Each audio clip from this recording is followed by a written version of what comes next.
This is what happens on the second day of a big conference. We lost a speaker. Anyway, I think we are going to start, and hopefully Slobodan will join us as it goes. So good morning, dear colleagues. My name is Antonina Cherevko. I'm senior advisor with the Office of the OSCE Representative on Freedom of the Media. My background is in law. I'm media lawyer, I'm human rights lawyer, and worked with the issues of freedom of expression and freedom of the media for quite many years. And I also was for 2 years on the expert committee on developing the new recommendation on combating hate speech of the Council of Europe. Oh, here is Slobodan, excellent. And I think exactly for this reason I was asked by my colleagues to moderate this session. Slobodan, I think you can take that seat if you don't mind. Thank you. To moderate that session on hate speech. And let me make a very, very short introduction. And I'm working here because I feel like there is this huge distance between us and the audience, and you almost can develop like a fear of the stage, you know, in such rooms. So I'm trying to mitigate this distance now, but then I will join the speakers over there on the stage. So as a short introduction, I wanted to say we talked a lot yesterday about the role of media freedom and role of freedom of expression, but neither of them exist in vacuum. They exist in the framework, in the broader framework of other human rights.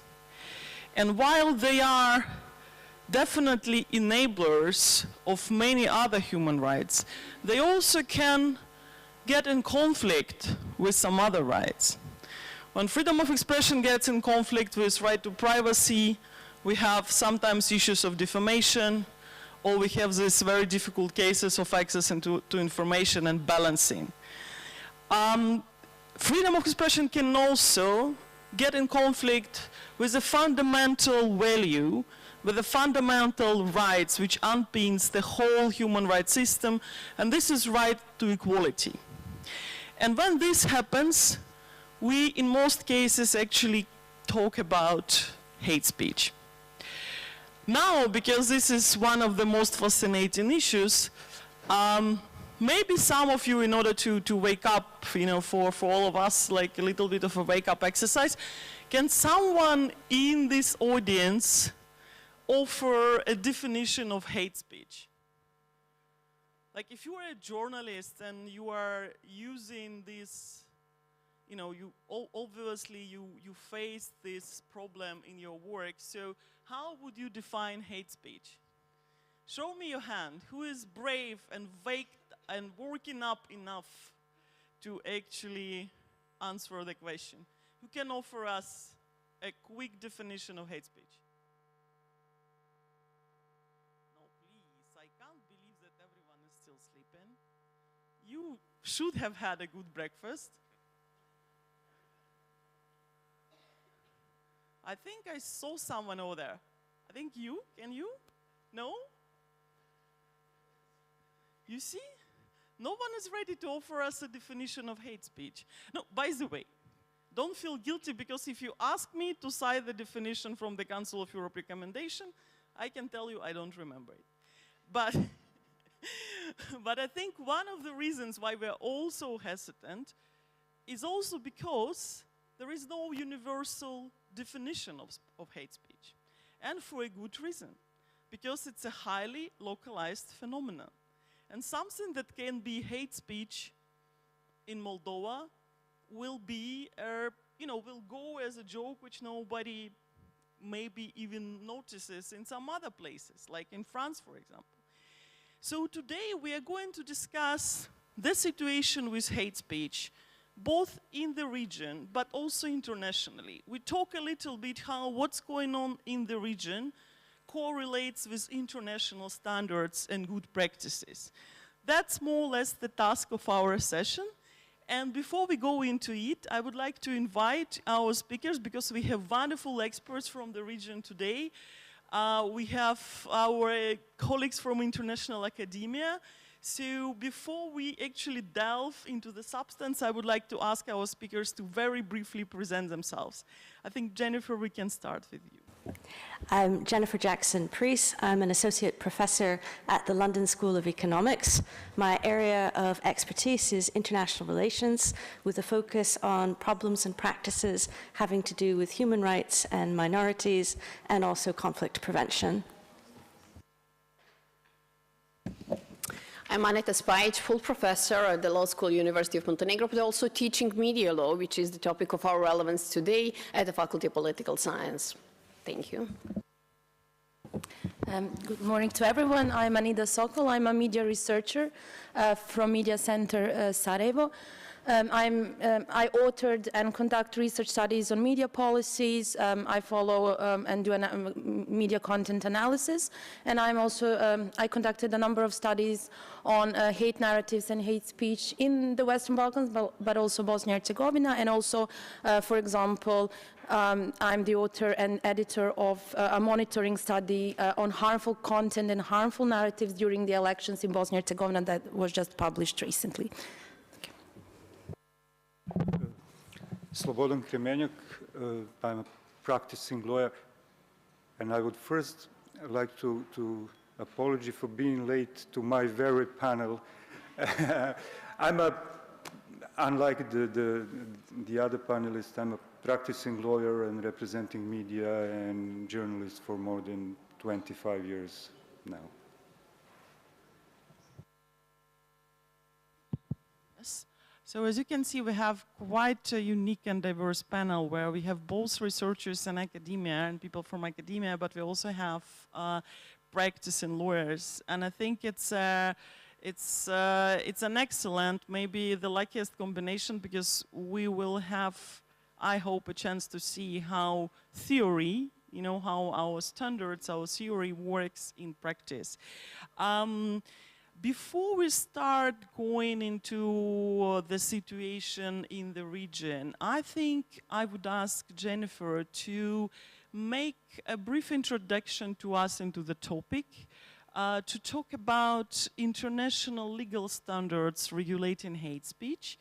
And what is particularly important is to give us a little bit, at least, of this terminological clarity, to differentiate between hate speech and other phenomena which are very often conflated, like hate speech and defamation, or hate speech and incitement to... Of course, with what academics would call fascinating ambiguities.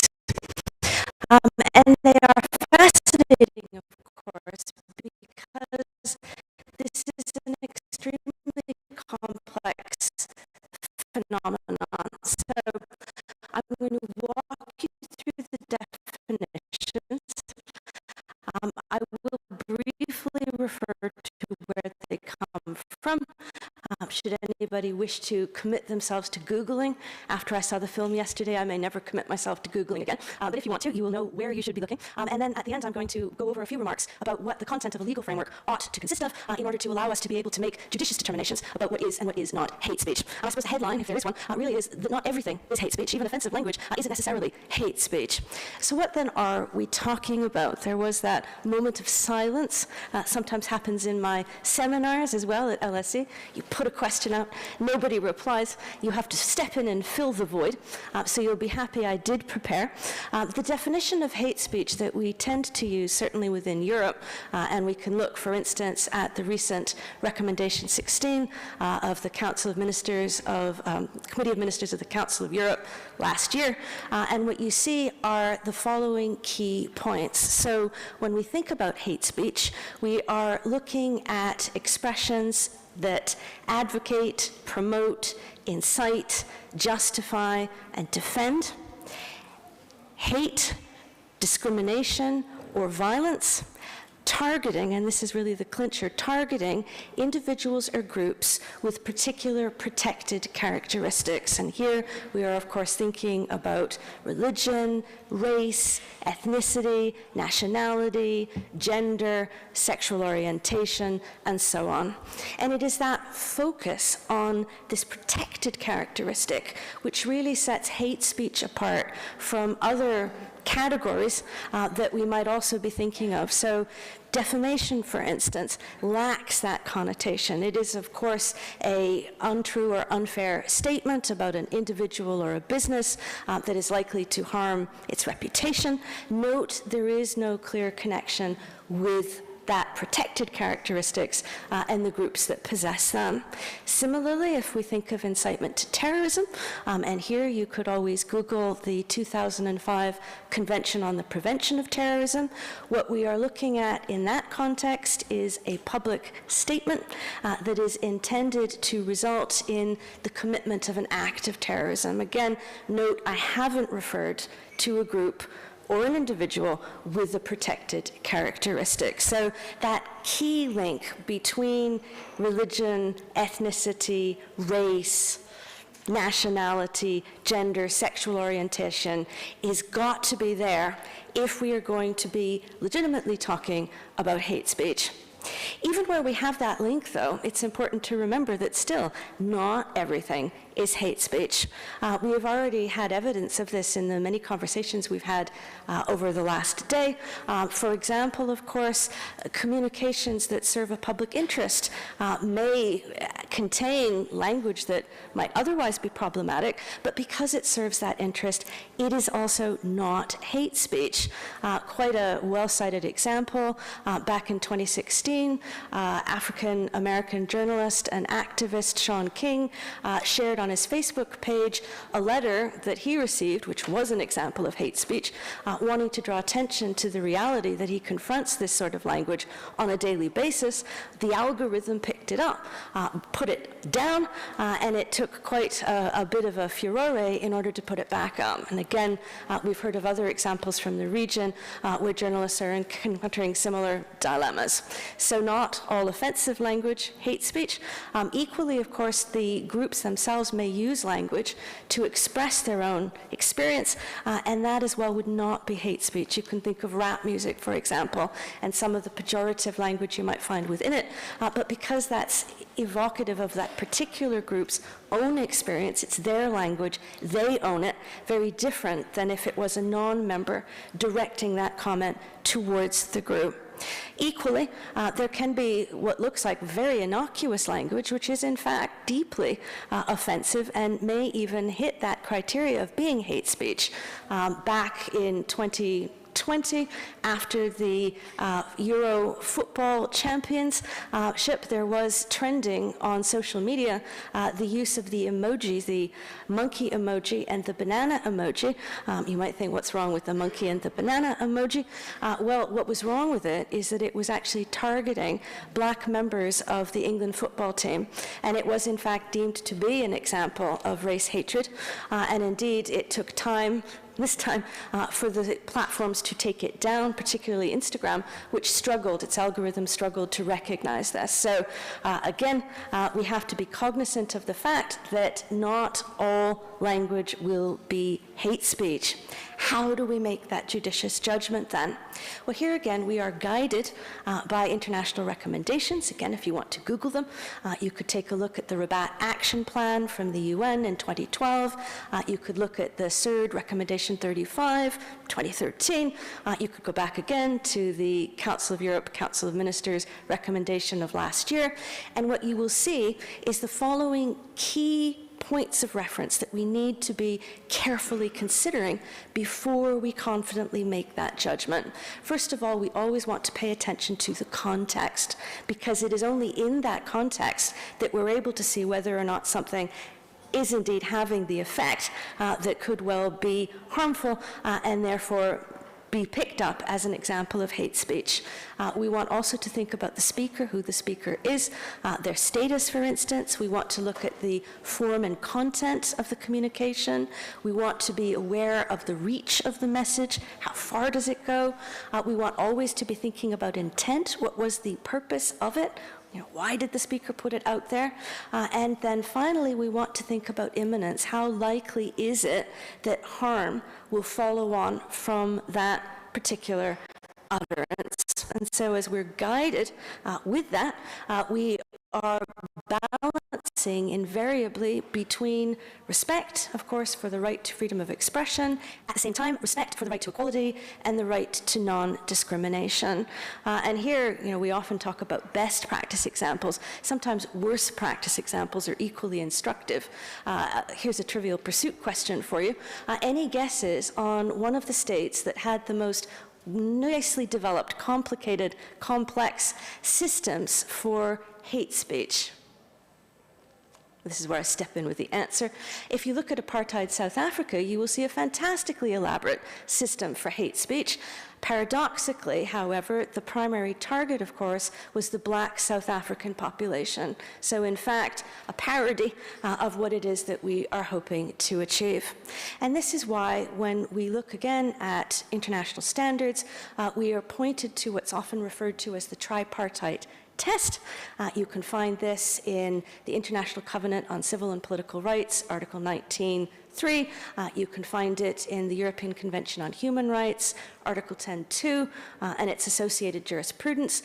And what it is requiring of us is that before we limit speech, we have to make sure that we are acting legally under the law. We have to make sure that the aim is legitimate, and always, and again, this is fundamental, so I want to emphasize it, we need to make sure that the response is necessary and proportionate in a democratic society. And I think that last point really speaks in a very significant way to the theme of the crossroads that we've been discussing over the last couple of days. Equally, we want to make sure in our legal frameworks that we can distinguish between hate speech that requires a criminal law response, from that requires a civil law response, from that actually doesn't require a legal response, but does need to be addressed through, for instance, education or intercultural dialogue. So I'm down now to my final distinction. What is the difference between hate speech and hate crime? Hate speech, even the most egregious hate speech, remains a communicative act. Hate crime is a broader category.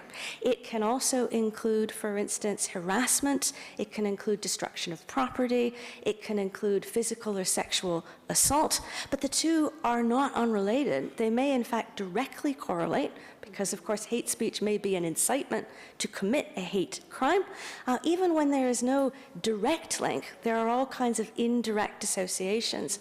Again, yesterday we talked about speech that was lawful but harmful, and in that broad category of the drip, drip, drip of harmful speech, we obviously erode tolerance, we erode trust, we undermine, as we do that, of course, the foundation for democracy in a plural society. And I'm going to stop there.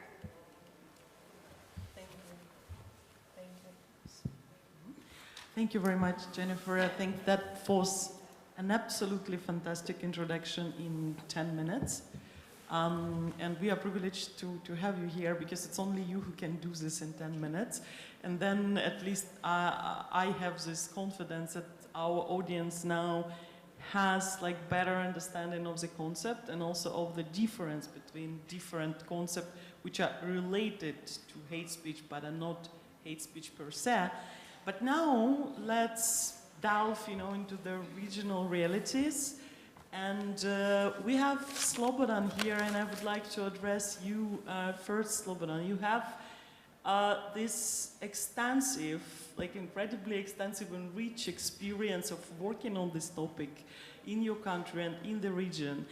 And yesterday we talked a lot about the changes that digital disruption, that technology brought in our lives, including where it concerns freedom of the media, hate speech, disinformation. And I'm just wondering, how would you assess the developments in a historical retrospective. Like if you compare today and 20 years ago, 25 years ago, in terms of your work on hate speech, has the situation improved? Maybe it hasn't. If there are new challenges, then maybe a few words on this. Thank you. Mostly, I mean, my experience is mostly from Serbia, but I do believe that it's more or less the same in the entire region. What has definitely improved is a legal framework, and we cannot compare framework that we had 25 years ago, maybe with the one that we have today. And you can easily track down this catalog of, Jennifer said, protected characteristics or traits, or however we may call it, has significantly expanded over these 20 years. And at that times, initially, we started maybe with just 2 or 3 protected characteristics like, I don't know, ethnicity, race and religion. And over these 20 or something years, this catalog has expanded broadly to include, I don't know, to include sex or social background, political opinions, wealth, culture, language, age, I don't know, disability, and more of these characteristics. And I do believe that it is extremely important, because sometimes you simply need to name things, to make them visible, to make them tangible before you start to suppress them. Because most of the times people do not realize that there is a discrimination before you actually draw a picture to them or choose a name for that thing to make them easier to assess it and to recognize it. The other thing that happened in Serbia, but I believe also in different periods in the other countries in the region, is that Serbia in, I think, 2003 finally ratified European Conventions on Human Rights. And then in 2006, Serbia passed a new constitution, and there was a provision in there dealing with the way how the human rights related provisions are to be interpreted. And it is still explicitly stated there that once when you deal with the human rights provisions in any law, you need to interpret them in a way they're interpreted in standard as to the best international standards. And not only that, but as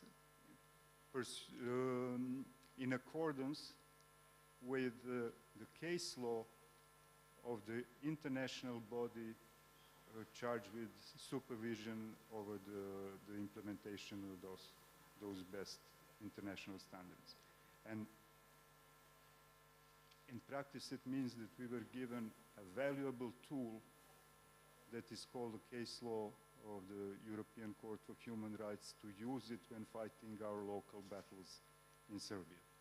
And it's more and more often not only for the lawyers or to use that case law, but also for the judges. You can more and more often find court decisions in Serbia quoting particular cases from the European Court of Human Rights case law, and that's one of the things that significantly improved. And finally, legislation continued to develop, and it continued to develop actually in 2 ways. First, there is a general anti-discrimination legislation that's extremely important, and it's have been put in place so far, but also anti-discriminative provisions in sectoral legislation all over the place. You can find it in, for example, with regards to media in media laws, with regards to, I don't know, education in education laws, or health in health laws. And I do believe that this provides us with a sort of safety network, because if you cannot use, in some particular case, you cannot use the general legislation, then you can use the sectoral, or sometimes you even have that privilege to be protected by more than one law. Thank you. Thank you very much. I think we need to... Yeah, I think we need to switch off the mic so that the other one is working. But no problem, if you struggle with it, we'll do it later. Thank you very much for this, and I think it's an interesting observation, both regarding the legislation, but also regarding the change in the court practice.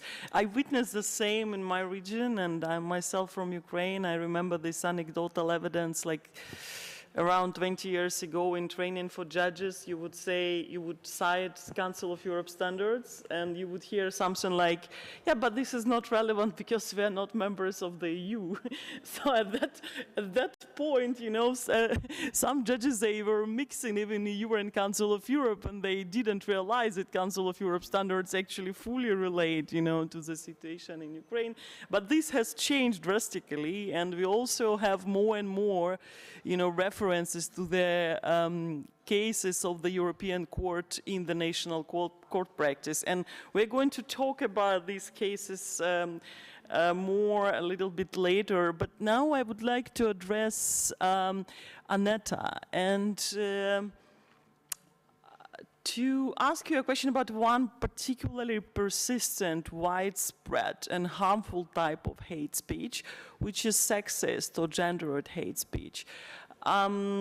It's a big issue, basically globally, and I would like to know more about the situation in this regard in the region, and maybe some interest in also legal developments in terms of court practice in this regard.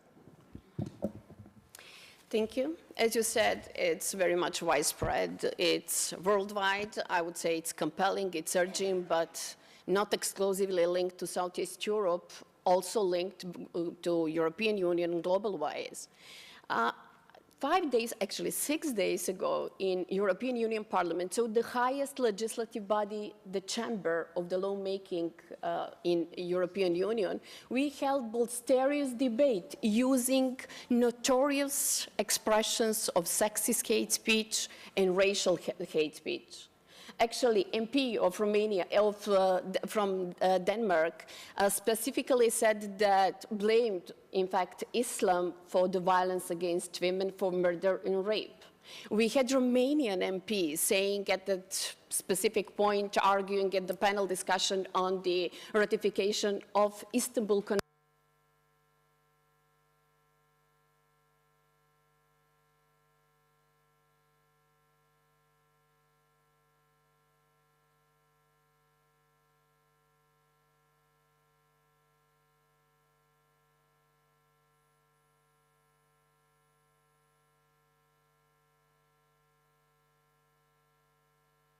All mics are not working. Okay, okay, I think we're back, right? Let me check. Yes, yeah. Annette, if you can switch it off and on again, just let's do it. Yeah, then just. So in fact, the plenary session was about ratification of Istanbul Convention, dealing with the prevention and combat of violence against women. And we know that all our countries, speaking about Southeast Europe, ratified it, let's say, 2013 Montenegro. I assume it would similar be in Bosnia and Herzegovina, Serbia, and North Macedonia, also in Albania. And the Romanian MP specifically stated transgender woman is perverted man, and they're actually the only threat to women. Italian lady MP specifically said the only violence against women is actually outside of Italy and outside of European Union. So we had 6 days ago in the highest legislative body those expressions: sexist hate speech, racial hate speech, and transphobic hate speech. And of course, 3 of the female MPs demanded immediate investigation of the hate speech that occurred. And if we recall Ferret, we might just think what might be the sanctions. But I would like to go back and to say that this is not the incidents that occurred in the European Union. We know that 16 months ago, the President of European Commission, Ursula von der Leyen, actually requested, initiated the extension of the list of the crimes which have been criminalized in the same way with same elements in EU countries. Actually, she wanted to demand to amend the Treaty of Functioning of European Union with a hate crime, hate speech with a focus on the gender-biased hate speech. The survey that they conducted showed that 52% of the women being exposed to internet and social media have been intimidated, have been in another way harassed. So they decided not only to change the treaty of the functioning of the European Union, and we know that treaty of the functioning of European Union is actually one of the main acts, legal acts composing and presenting the constitution of EU, so-called constitution of EU. At the same time, they proposed a directive on the against the violence for the woman, and the proposal is related to the hate speech and hate speech based on gender in the offline space, online space, unlike the previous act. At the same time, we have 2 recommendations, very relevant recommendations related to the sexist speech and sexist hate crime speech. I'm now making distinction following what Jennifer just explained, and those 2 instruments are very much relevant for the region. What we expect in all our countries, because we are member of Council of Europe, those recommendations directly apply to our legislative tendencies. We know that under this recommendation, which is dated last year in October of 2022, specifically asks member states to clearly define which expressions of the hate speech are criminal, to be under criminal liability. And we do have stated under the list public incitement to the hatred, public incitement to the violence, public incitement to the genocide, but we also have in that recommendation racial and sexual insult to the women under specific criteria which have been defined under the Convention of the Cyber Criminal and protocol related to racism and xenophobia. Therefore, for the first time, we have sexist hate speech coming from the Committee of Ministers and the Council of Europe level and being in a way displayed to our national systems and criminal laws. Respect to the jurisprudence of the European Court of Human Rights, I do have to say these statistics. From 1958, when the court was established, to 2021, in total number of the decisions, 25,000, we had only about 75 cases related to the hate speech, excuse me. Out of 75 cases of the hate speech, we had 0 cases sexist hate speech. We had 5 cases related to sexist speech. However, they've been proceeded and treated under the Article 8, which prevents the right to privacy of the women. Not treated under the right of under the freedom of expression, Article 10. Speaking about our region, I might say that in Montenegro, though we have 2 crimes in our criminal code, and colleague Slobodan mentioned, so I'm not going to repeat those 2 crimes, we have 0 cases on the sexist hate speech. However, they usually processed as misdemeanors under the law of public order and peace. And therefore, that's not enough. We had a number of cartoons that have been displayed to the women politicians, journalists, and other active civil representatives, being female. And at the end, I would like to point out something which is very much explaining about how is that treated before the European Court of Human Rights, and about national jurisdictions such as Portugal. Before me, I have the case which is dated September 14, 2022. This is cartoon. The name of the case in the doctrine, legal doctrine, is considered as political satire.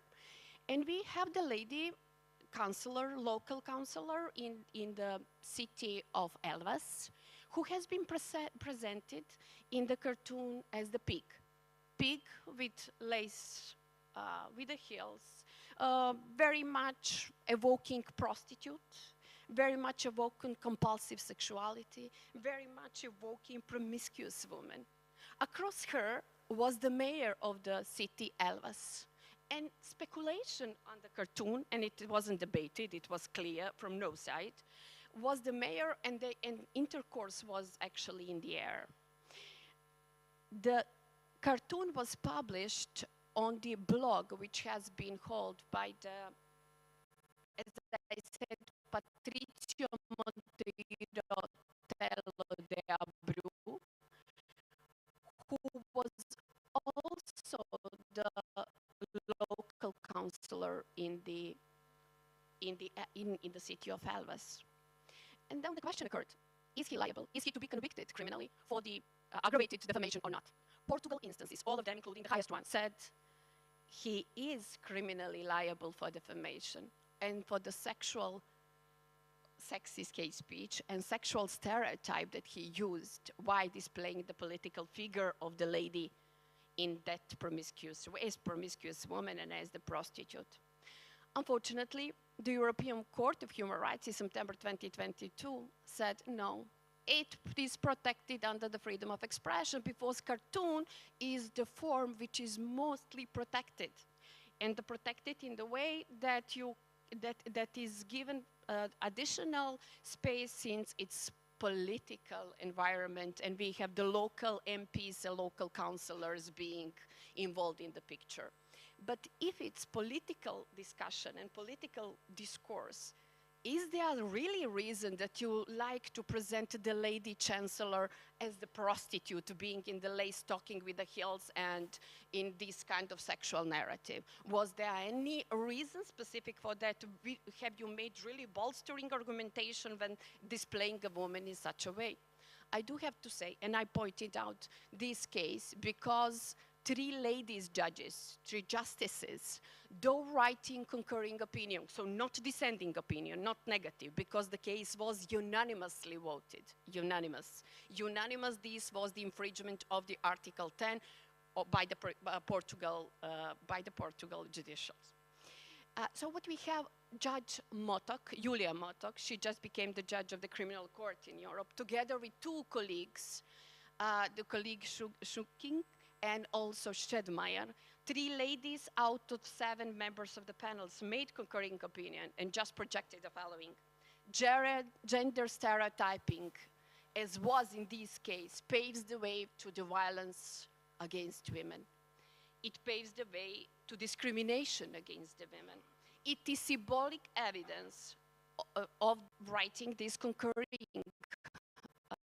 opinion. They actually wrote dissenting opinion, arguing and in a way being very much solidly supportive over the Portuguese judicial system and judicial instances which found and convicted Monteiro Patrizio Tello de Abreu as the guilty for qualified defamation.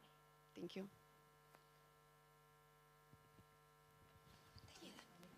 I can use this one. No, it's fine. I can use this one. Thank you very much, Aneta, for these examples. I think what is amazing is that you always remember all the names and everyone. You know, so it's a good, obviously, a skill of a talented advocate. So like no one is going to escape liability. It was you who said it. But I think the case that you mentioned, especially with the European Court, is particularly telling and interesting because this is exactly the situation that we have sometimes actually not even rare, where we have to strike a very, very difficult balance. On the one hand, it's true that political speech, satire, is maybe the most protected type of speech, and for a good reason, because it is supposed to contribute to the democratic debate. But on the other hand, we have clearly perpetuating of stereotypes against women, which we want to get rid of. And it's a difficult task for judges, you know, what's going to be our priority for the next year?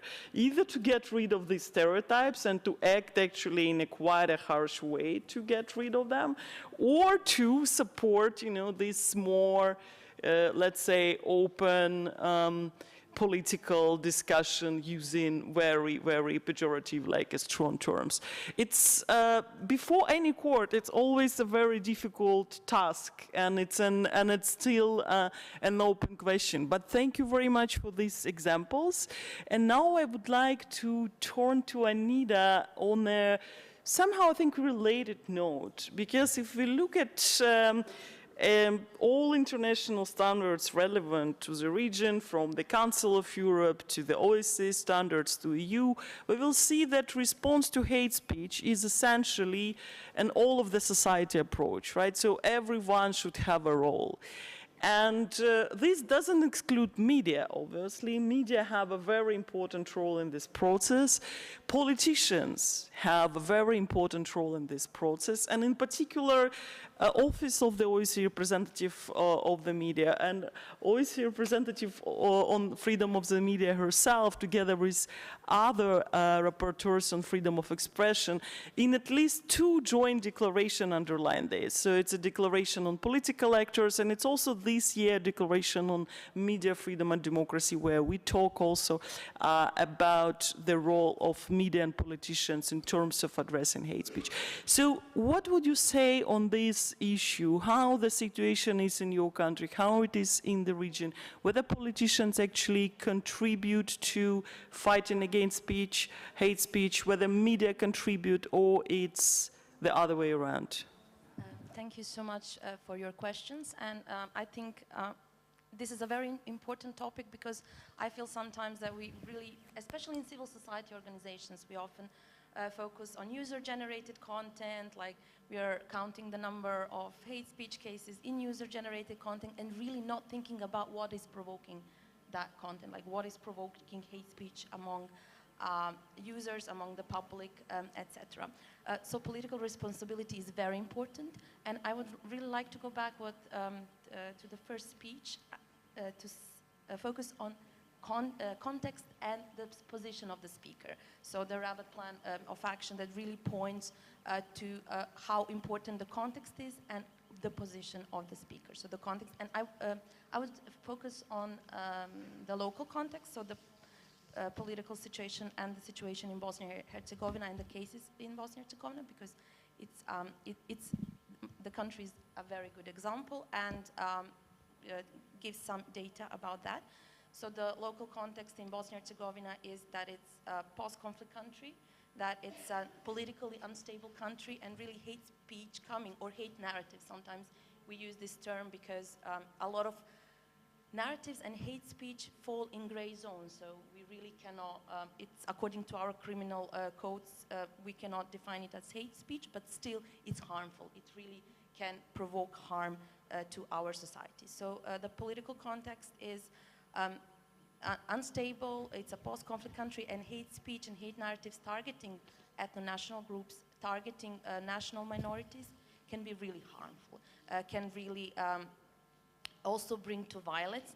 Recently we had a case where members of the organizing committee of the Pride of Bosnia-Herzegovina were physically attacked in Banja Luka, and this was preceded by inciting statements by the highest ranking politicians in Republika Srpska. So this is really what we are speaking about, how hate narratives and hate speech coming from political representatives can lead to the worst case, and this is hate crime and physical violence against minorities. All of our studies and monitoring results point that the biggest source of harmful content, including hate speech, but also hate narratives and other harmful content, comes from political representatives. In 2021, the criminal code of Bosnia-Herzegovina was amended, and now we have the case that it prohibits denials of war crimes, denials of genocide, glorification of war criminals. Before, this was not the case.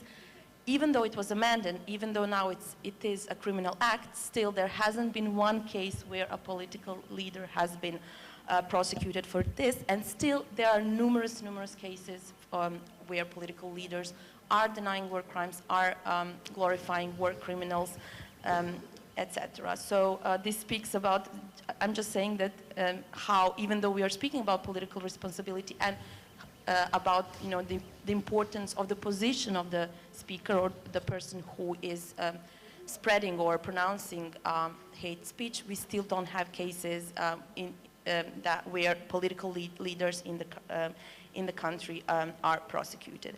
We, for example, yesterday we published an article about ethical codes or codes of conduct in political parties.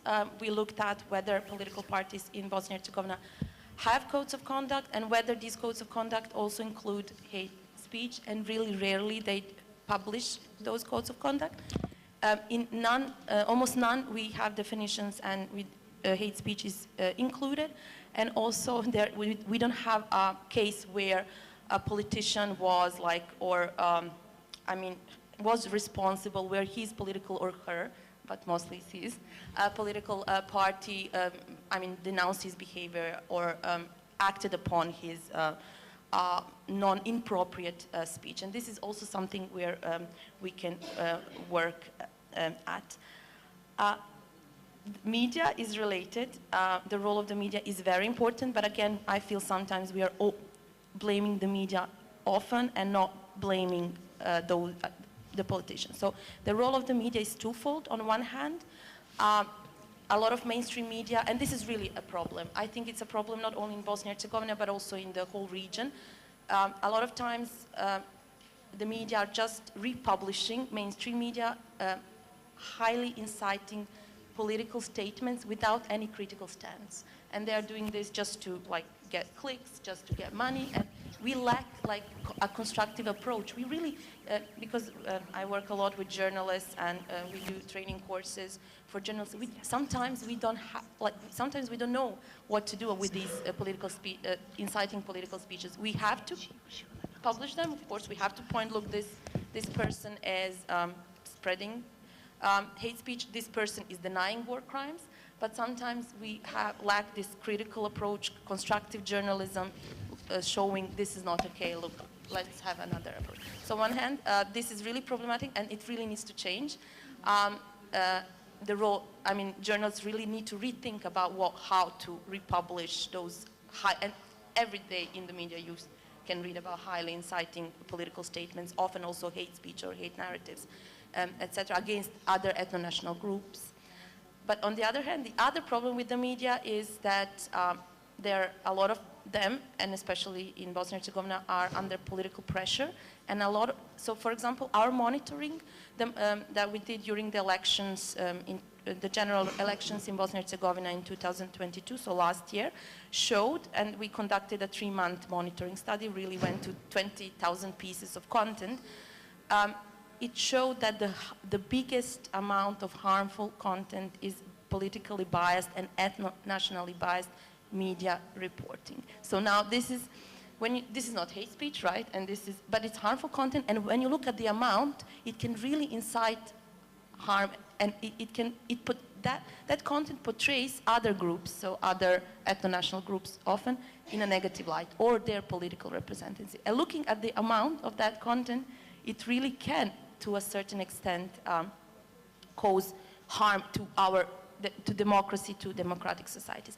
I want also to just briefly tell about another example. During, I think, 2018, 2019, the media in Bosnia-Herzegovina, but I think also in the region, were very had a very negative role in the portrayal or in reporting on migrants and refugees in the country, and this really incited or brought, we were following their reporting, and then we were looking at comments, reactions of the public. It really brought, like, the attitude of the public changed, and it really could, and we had really examples of protests of local citizens against, I mean, for the situation, etc. So I think what I want to point is political responsibility, like really thinking what to do with all those politicians. We need to have at least one politician prosecuted for hate speech or denials of war crimes, etc. And the other also to rethink, as journalists, as media workers, what to do with those speeches, and how to give a more different constructive approach, because it really harms, again, using the term harmful content, harmful narratives, it really harms our societies and at least our democracies. Thank you very much, Anita, and I think it points out to this difficult dilemma that media often face, where they need to report on the instances of intolerance, but the question is how to report them without amplification. And for this reason, it is recommended, it is actually part of the OSCE standards and standards of the OSCE representative on freedom of the media, that media do develop internal guidances for themselves on how to report on such instances to avoid amplification. And obviously, there are lawyers out there, there are researchers and academics out there who can help potentially, in developing such guidances. But that's extremely important, because media do have a huge role in addressing negative stereotypes and prejudices. And I would like to underline that hate speech, it doesn't come, it doesn't fly here from Mars. It's deeply rooted in the negative stereotypes and prejudices that we in our society already have. And it requires, I would say, emotional and moral effort to fight those stereotypes, and to address those prejudices.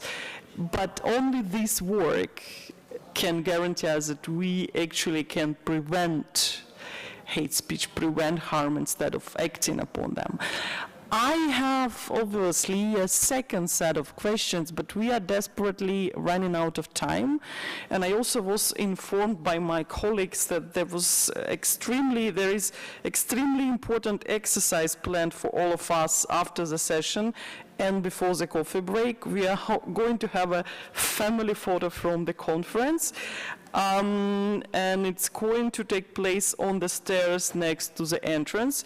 So that was, I suppose, also a hint that we shouldn't be late, or at least we shouldn't be too late. So because we have, I think, 5 minutes, yes, maybe this is maximum, I would like to invite, instead of my second set of questions at the moment, I would like to invite some questions from the audience if we have ones, because otherwise we'll not have time for this. Do you have questions, comments, reflections in the audience? Because if we don't, then I will have, I think, my last question for the panel. Okay, I don't see the hands.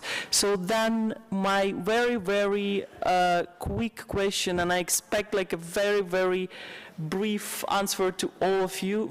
It's the same one to all of you, and it's a bit of unexpected one, not in terms of our planned preparation.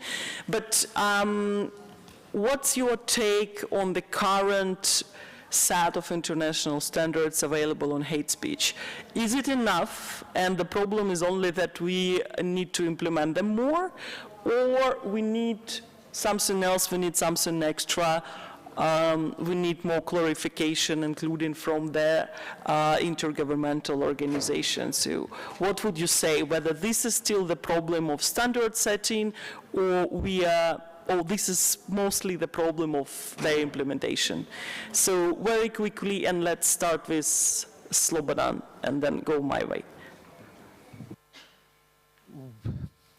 Well, you can do only so much with legislation. You need a buy-in from the stakeholders. And for me, that's the issue. You really do need a buy-in from the stakeholders in order to improve the situation. As we heard before, there is no buy-in from politicians, for example, in Bosnia or in Serbia or whatever. And you can change legislation. We have changed legislation, I don't know how many times, and harmonize with this, harmonize with that. It's not enough. You need a buy-in from stakeholders, and in this case, everyone is a stakeholder. So I think that international standards need to be promoted more, really, like in our countries. We need to align our legislation, for example, in Bosnia, with international standards, because a lot of we are like lagging behind. And then we look, for example, okay, I will be short, but when you look at cases for hate speech in Bosnia and Herzegovina, they are inconsistent. International standards are not followed. And a lot of times judges and prosecutors are really not knowledgeable about international standards. We really need more education on that, like in our courts, because really when you go through the cases, they're inconsistent. There aren't many cases, and there are a lot of acquittals. So it's really more important to work on that and promote international standards more. I think that they are okay, but more promotion and implementation of these standards.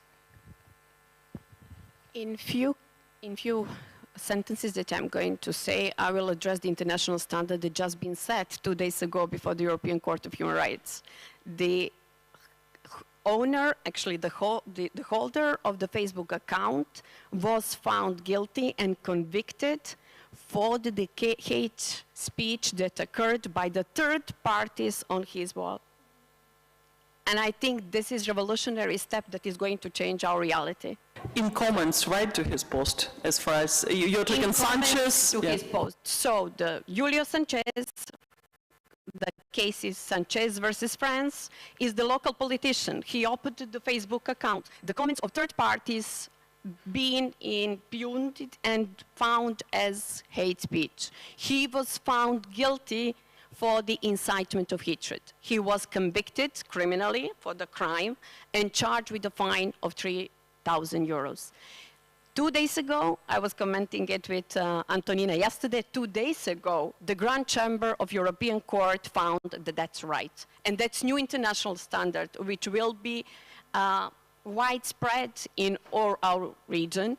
And we should be ready for that kind of moment. So we as the public figures, we as the local politicians will have the responsibility and criminal liability for the comments that occur on our wall. And that's a revolutionary step, a revolution in international standard, which will be definitely applied in our region too. I think it's quite a controversial decision, as many experts would claim, but I think that in a sense it's a reflection of the absence of this buy-in from the politicians that Slobodan and Anita were talking about. So in a sense it's a logical reaction of the court to the fact that politicians are lacking political will to act responsibly themselves. Jennifer. Well, final word from me, now that I can make the mic work. No, I don't think we need new standards. I think what we need is implementation and compliance to push towards a culture of accountability.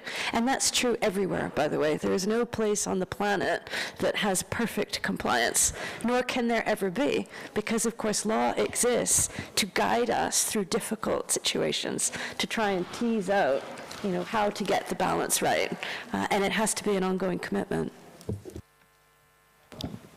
Yes, so I think what we have is we need more buy-in, we need more knowledge of the standards, and we need more accountability.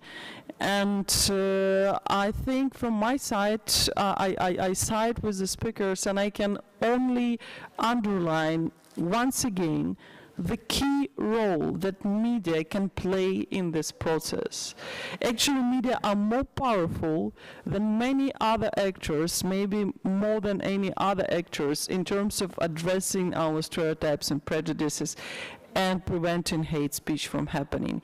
So dear colleagues, on this encouraging note for you, so that you, as those of you who are journalists here, who are media, you realize your power, but you also realize your responsibility before your audiences and before your societies for addressing this complex and still very persistent issue. I think on this note we are going to close this panel. I cannot thank enough our speakers who agreed to be with us on this panel today. Thank you very, very much.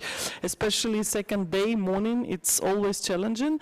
And to all of you, please don't forget about the family photo taking place right now at the stairs in front of entrance. Thank you.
Good day, everyone.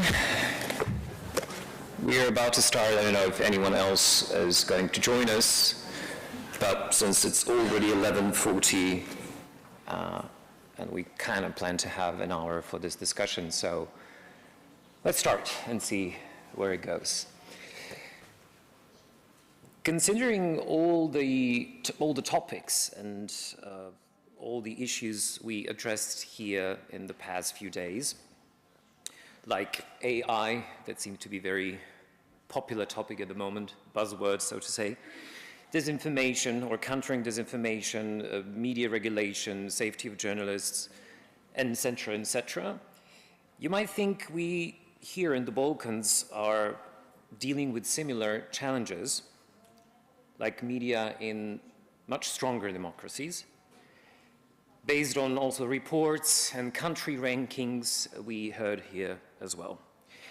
And as someone who is in media industry for 30 years, I would say, sure, definitely, there were some improvements and advancements, no doubt. But I think we can all agree that there is one very specific, I don't want to say typical, but let's call it a chronic symptom or phenomenon here in the Balkans that keeps many media professionals in distress, and that is survival. Yeah.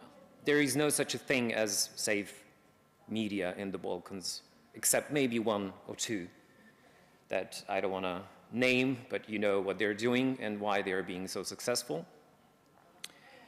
But one of the reasons we are still talking about this issue is obviously we are hoping to find a solution.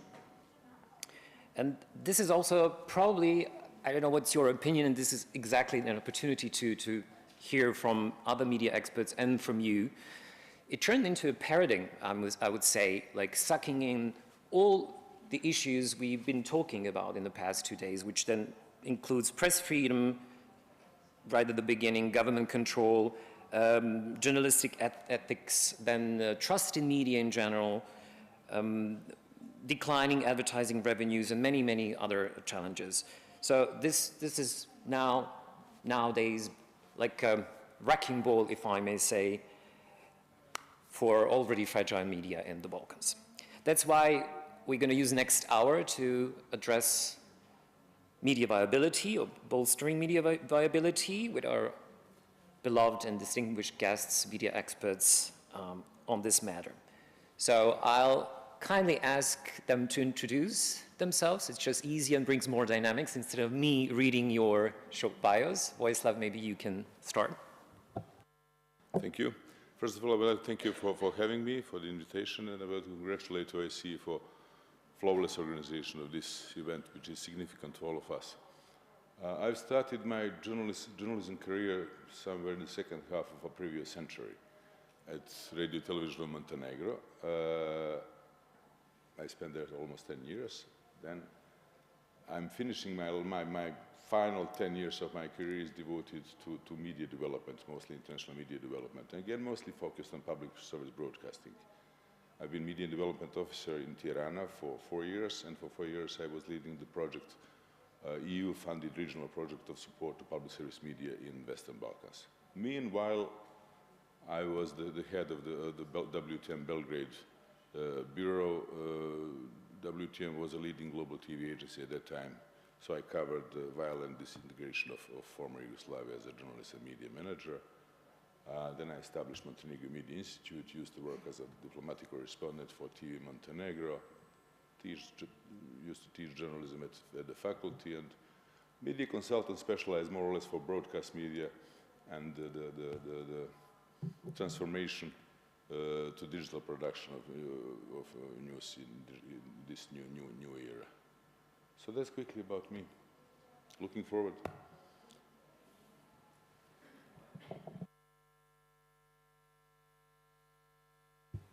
Yes, hi everyone. My name is Bojana Mrkić. I come from Sarajevo in Bosnia and Herzegovina. I started my career as well as a journalist, radio. That still remains my first love. I have also an extensive experience in TV production, especially in input part of the process. that's content production, planning of the content production and distribution. I am currently leading USAID media engagement activity, which is implemented by Internews, that's my organization, which works with media partners across the country just on the very topic that we are discussing today, which is media viability. So that would be it briefly. Good morning, everyone. Yeah, I'm Jamie Wiseman. I'm from the UK originally, but I'm currently working for the International Press Institute in Vienna. We're the world's oldest global media freedom organization. So I cover European advocacy, and I lead our work on the Media Freedom Rapid Response, which is a consortium of different press freedom groups in Europe as well. And we've particularly been studying media capture and its effects on pluralism, professionalism, and media viability. So looking forward to this conversation. Dobar dan svima, ja ću govoriti na... Hello everyone, I will switch to my native language since I have difficulties expressing in English, so I apologize for that.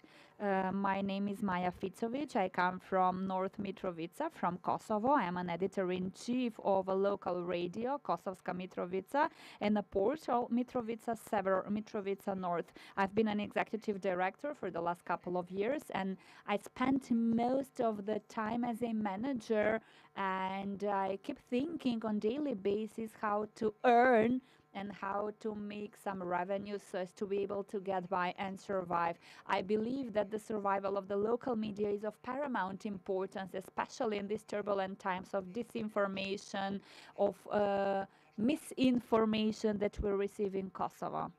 We all know how current Kosovo has been in the news, especially with the negotiations between Kosovo and Belgrade. And it is very important to us that the citizens of Kosovo be informed. Regarding my experience, I started 23 years ago in the Kosovska Mitrovica radio. Meanwhile, I switched media outlets. I attended the journalism university at the faculty of Pristina, and then I did my master's in Belgrade, and I'm doing my PhD at the moment. We are a small editorial staff, and we create radio program and radio content on daily basis. We're focused on local news. However, when it comes to politics and the political context, we cannot focus primarily on, we cannot focus solely on local news. We have to focus a little bit on life in general, and our life is very much conditioned by the politics and the negotiations that have been ongoing forever. So that you know who's speaking. So my name is Jakub Leon. I work with DW, so the German international broadcaster. Also, same as my guests, you know, extensive career in journalism, 30 years. And what I do currently, it's probably many of you multitasking, juggling between projects, meaning I'm actually advising our editorial team on audience engagement and development, but I'm also a digital media consultant with the DW Academy. Maya, let's start with you, because obviously in comparison to us, you are struggling or going through all these problems that we want to address. So could you tell us more? Can you depict the picture? Because I can only imagine how your days work. Like in the morning, what is your first thought, and what is your biggest struggle? Is it really financial aspect or something else? So that's a very interesting question, I have to admit. I did not expect that somebody asked a question, what my first thoughts in the morning are, and I would so much love to share it. Well, whatever you plan as a daily activity depends very much on the latest developments and the occurrences. For example, if you plan to deal with finances, to write a project, to ask for some funds, donors, then you can see some sirens or something might happen, the emergency going on around you, or there are some protests, or the protests are being removed, or there is some action by the local police, or the Serbs decide to block the roads, and we constantly face a tension. So the biggest challenge is that I can never predict my daily activities. However, what's good is that my days differ. If one day I have to do something with the website, or I have to plan the content for the radio, next day I will be writing a project, and then I'm a freelancer for the Radio Free Europe, so I'm going to write something for them. So it's quite dynamic, yet very there is a lot of tension, constant tension. Local media play a crucial role in these turbulent times, and as I said at the very beginning, we have a lot of misinformation and disinformation from media outlets in Pristina and in Belgrade. The people in the north of Kosovo do not speak Albanian, and they cannot watch and read Albanian media so as to be able to compare the news that they receive. People usually use portals and mobile phones to get information, and we have to adapt to the situation. So we had to create a portal so as to keep our audience, and we're trying to launch the news on the portal as well, and we try to deny the misinformation or the disinformation. So we have received a support, financial support for cooperation with the local media outlets. Every local media has to check facts. Why is it important to survive? It's very important to survive. I'm not sure how we will manage it. However, survival of the local media is very important. The reason being is that we receive all the information from Belgrade, but that's not the biggest challenge. The biggest challenge and the problem is that we get selective information. People in the north of Kosovo can watch only the channels that are a part of the telecom package. There is a cable operator or service provider that offers other channels such as N1, Nova S media outlet, and a year ago those were removed from the list. So people cannot access the media that have a critical opinion and critical journalism. And then there is a single-mindedness among people. People get informed via the mobile phones and portals. Yeah, the question is how much they want to seek this information. They all want to run away from the political context, and they can be easily manipulated in spite of being young and progressive and smart, and they can take things into their hands. They want to build a better future, and they want to avoid the local context. The local on the micro media face constant challenges on daily basis. Yes, finances is one of the problems. However, this is not something specific to our local media. All the media outlets face the same challenges. A radio and the portal. The radio is quite similar to the TV broadcasters. The technology changes constantly. New softwares, new transmitters, and so on and so forth. And we lack people. We have open calls for young journalists, for interns. Whenever we receive money, we receive some foreign funds. People don't want to work as journalists. They do not like it. It's not a matter of money anymore. You can offer a journalist who is yet to learn how to do the job a decent money, and they don't want to work. We were full of love for our profession. We liked what we did. We were really in love with journalism. Nowadays, you cannot motivate the people with the money. They do not want to work in this context. They all want to have a fixed working hours. They cannot respond to every latest development or emergency case. And this is one of the greatest challenges that we face. We are getting old and we are running around all the time. We have to go out in the field, we have to be in the office, we have to create the content. And the development of the digital media we would expect that it facilitates the work of the journalist, but it's making it more difficult.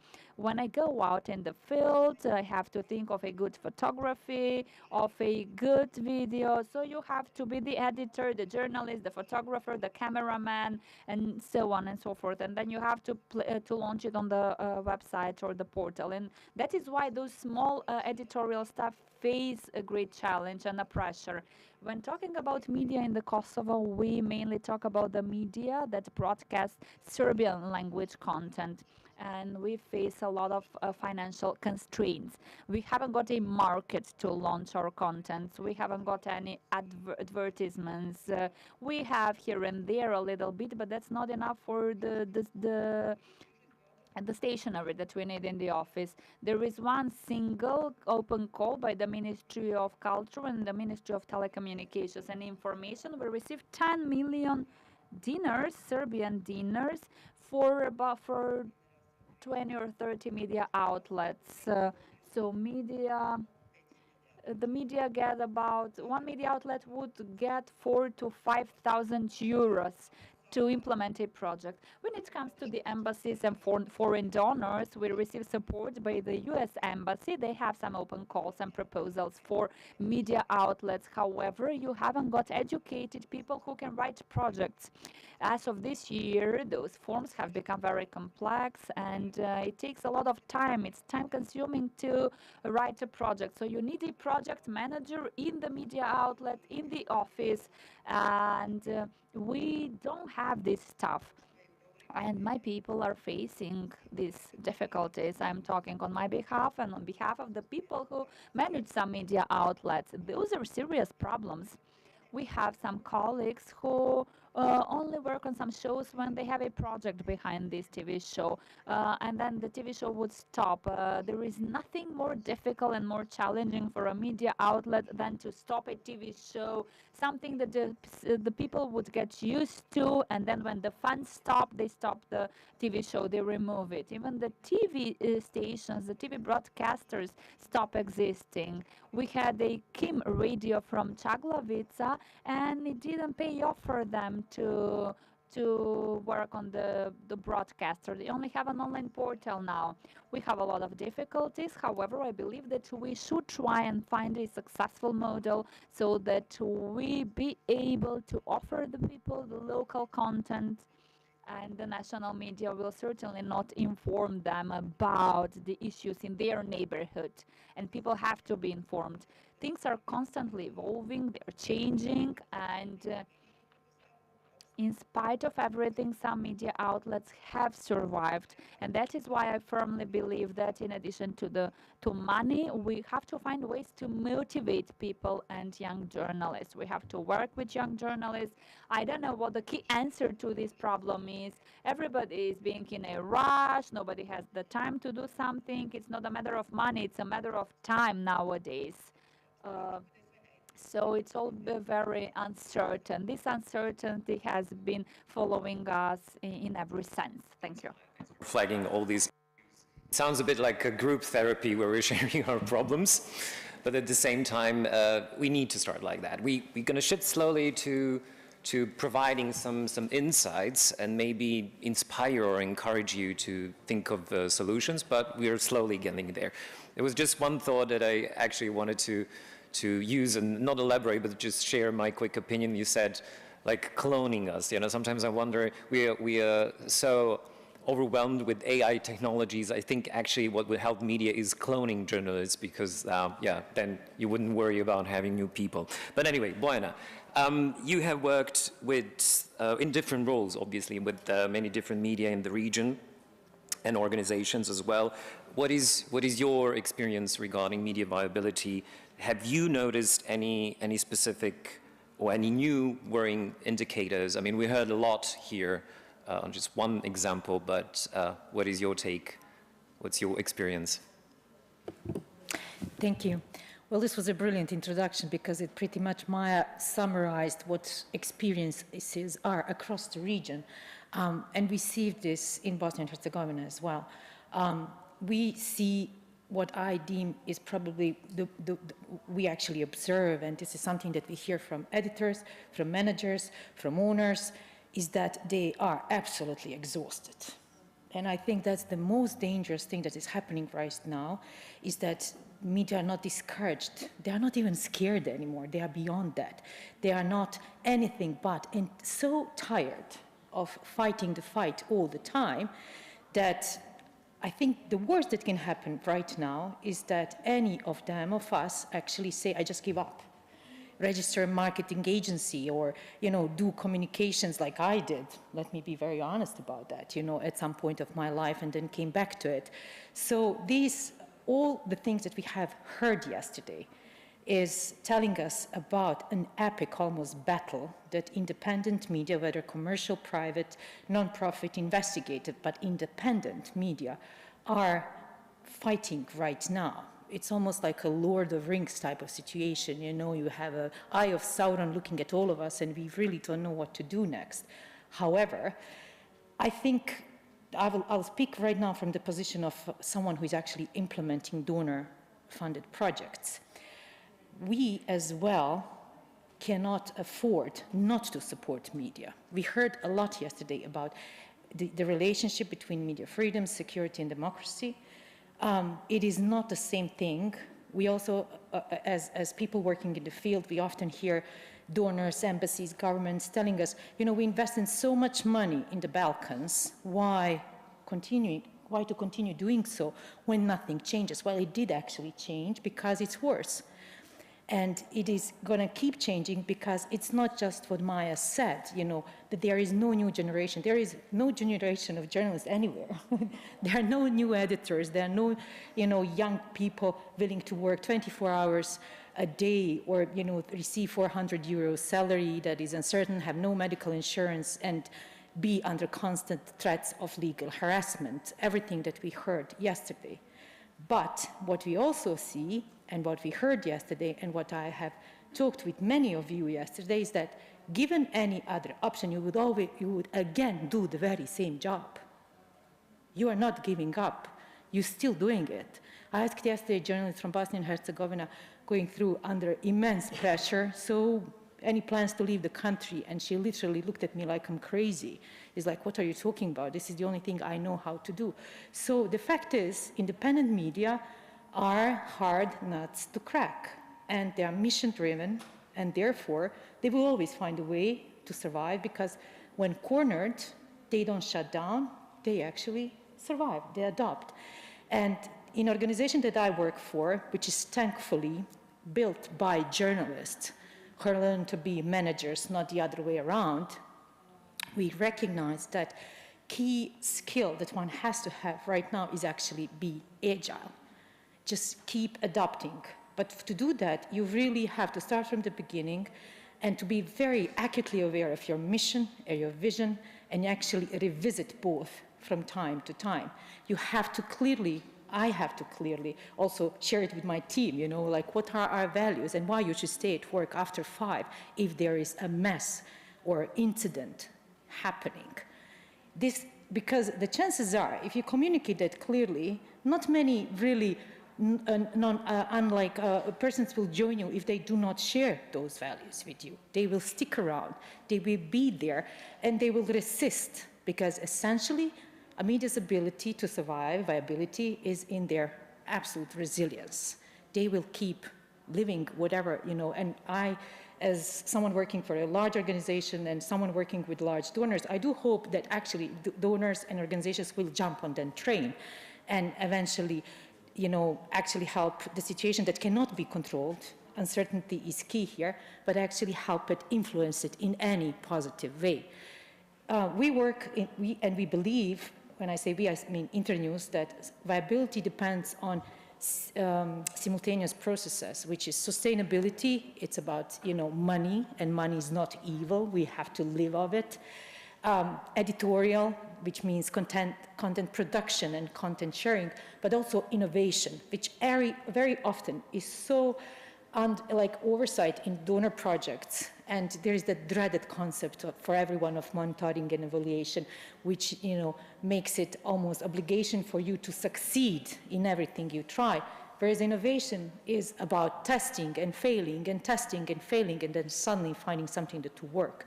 So by having these 3 processes at the same time, we believe that, helping businesses know who they are and how they want to get there, what they want to achieve, we can help them. That's what I think organizations like mine have to do, is to support media to choose the best business model for them. There is no one option. that would actually fit with their mission and conditions that they currently operate in, and to build on that. Survival is number one, but then we have to look beyond that. Too many times, everything that Maya has been saying is making it absolutely impossible for media to actually think of their development and then thrive in under circumstances like this. That's why I believe it's really important to help media separate managerial from editorial positions, and to remember, and I'm speaking now on the other side, not as a part of media, but the other side, it's always crucial for organizations and donors to remember the core business is journalism. Core business is not even civil society or advocacy. You know, media are not here to fight all our battles, and we often put them in that position. You fight for media freedom, you fight against legal harassment, you fight for, with Facebook, you know, and get, you know, industry, you know, join and respect your rules. No, media are there to actually report about our fights. And if we create a bit of that, you know, space and help them build some alliances within not just obvious businesses. Just to go back just a bit, you know, media market, for example, in Bosnia is so small. It's about 14 million euros. That's an estimate for the last year. So out of 14 million, 50% probably, 61% will go on TV. Out of that, then, you know, majority of the funding will actually be given to the big advertising and TV stations from Croatia and Serbia, because it's so much easier to reach local audiences in our country through Serbian and Croatian stakeholders than deal with fragmented society that is in the market, that is Bosnia and Herzegovina. Then, you know, 70% will go on the influencers, then, et cetera, et cetera, et cetera. By the time you get to how big your market, you know, is, it's very difficult to actually access the funds that will ensure you full sustainability. But this is a process, and I believe that by diversifying, that's the key word, diversification of revenues, diversification of donors, diversification of channels, of content, is actually what is the only way, really. I mean, that's it. There is no other option than to diversify and to create partnerships, especially for the local trusted media. Community media are important. There are alliances even at the global level which recognize that. You know, there is an initiative called Ads for News, for example, by Internews globally, that is working with the huge, I mean, I'm a literature student, so numbers are not my strength, but these are like big groups representing advertising agencies from entire regions, half of the continents, that actually they want to have them encouraged to invest in local trusted media. So there are also potentials in untapped businesses. There are businesses that approach to us telling us they really want to steer away from politics. They don't want to have anything to do with politics, which doesn't mean they want to steer away from media that is grappling with the politics. Like IT businesses across which are flourishing really entire region, etc. So I know I sound very optimistic, and it is often I often really resent sitting on this side of the table and telling people should and would and could. The fact is, for me, I always ask and listen to editor that earns the money and pays out the salary. That's the beginning of every story about media viability and models that are best suited to you. And then what we can do is actually help with all the background processes that will actually be of huge support in case of tax inspections, which are very often one of the main pressure strategies of, you know, ruling parties or, you know, anyone else on, with the plans to crack down on independent media, as we see throughout the region, to build business models. So when you do actually stay, like it happened to one of our grantee, you know, one morning the editor wakes up with a newspaper that has not a single ad. Not a single ad, all of which were withdrawn the day before after publishing a report a large political party deemed unfriendly. So diversify alliances and partnerships. Thanks, Bojana. Let's talk about giants or elephants in the media industry here in the region and also elsewhere, public broadcasters. So, Vojislav, my question for you would be, do you think that public service media are more vulnerable, or disorientated while, navigating through the scope of media viability, even though they have more or less secure funds. Because, yeah, true, at the very significant stake, meaning, lack of editorial independence. But at the same time, my impression, for example, when I have these marathon needs assessment talks, it's not about money. It's basically about clear strategy and know-how how to, reach sustainability, either regarding finances or, reaching out to young audiences and so on and so on. What's your experience? Thank you for that question. I think it's very, very important to broaden up the concept of media viability. For many years, I've been attending conferences like this, and media viability has always been considered as an area of financial stability, developing appropriate business model, economic sustainability. The concept has been reduced to money only, almost. Let me quote you the definition of Deutsche Welle Academy of Media Viability. And it states, media viability is the ability of media outlets and media landscapes to produce fact-based quality journalism in a sustainable way. So talking about media viability is not discussion about a particular media, yes, of course, but not only about a particular media. It's about the landscape, about the environment. Because too often we have money, we have media that have plenty of money and just disseminating poor professional and civilization standards, for example. So I think if all of us, and I'm sure we do in this room, there is no need to explain that the healthy media ecosystem, the healthy media landscape of the country is a well-balanced between public media and commercial media. It's a competition because both sectors can offer the best from their perspective. So I would like to broaden up, and I'm going to focus on public service media as an important factor of media viability in this broader sense, more comprehensive definition of the term. And also, together with you, I would like to raise the question, do we have viable public service media in the region? You mentioned they have money.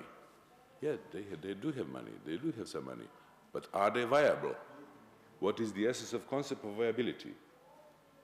Is it resistance to political pressure, resilience to political pressure, ability to say no? Is it also ability to cope with technological changes and grasp the production on all screens and meet the challenges of digital conversion? Is it also an ability to create new audiences instead of just things fixed to those specific group from 40 to 75. And finally,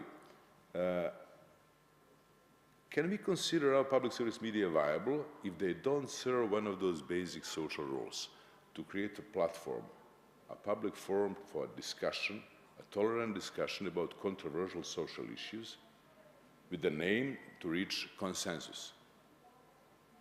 In my opinion, it's one of the most important aspects of the remit of public broadcaster, which is often not being met or fulfilled. I don't have to remind you how divided our societies are. Some of our societies are clearly divided along ethnic lines. Some of our societies are divided along ideological lines, or geopolitical directions a country should take. Some societies are divided upon a single prominent public figure, pros and cons. Some societies are simply divided on us and them. With the majority of audience even do not understand anymore why we are divided. And that ability of public service media to create a platform for a tolerant, and we are violent societies. We prove that we are ready to commit to violence, and the mental approach to differences is still violent in our heads. So I think that I don't know, maybe you share or don't share my opinion. I spent last 10 years almost in dealing with public service media. I'm everything but happy with the status of public service media and the ability to meet the expected social role. Why is that? In my opinion, there are three key reasons for insufficiency of public service media to meet their remit in these specific Balkan circumstances, Southeast Europe circumstances.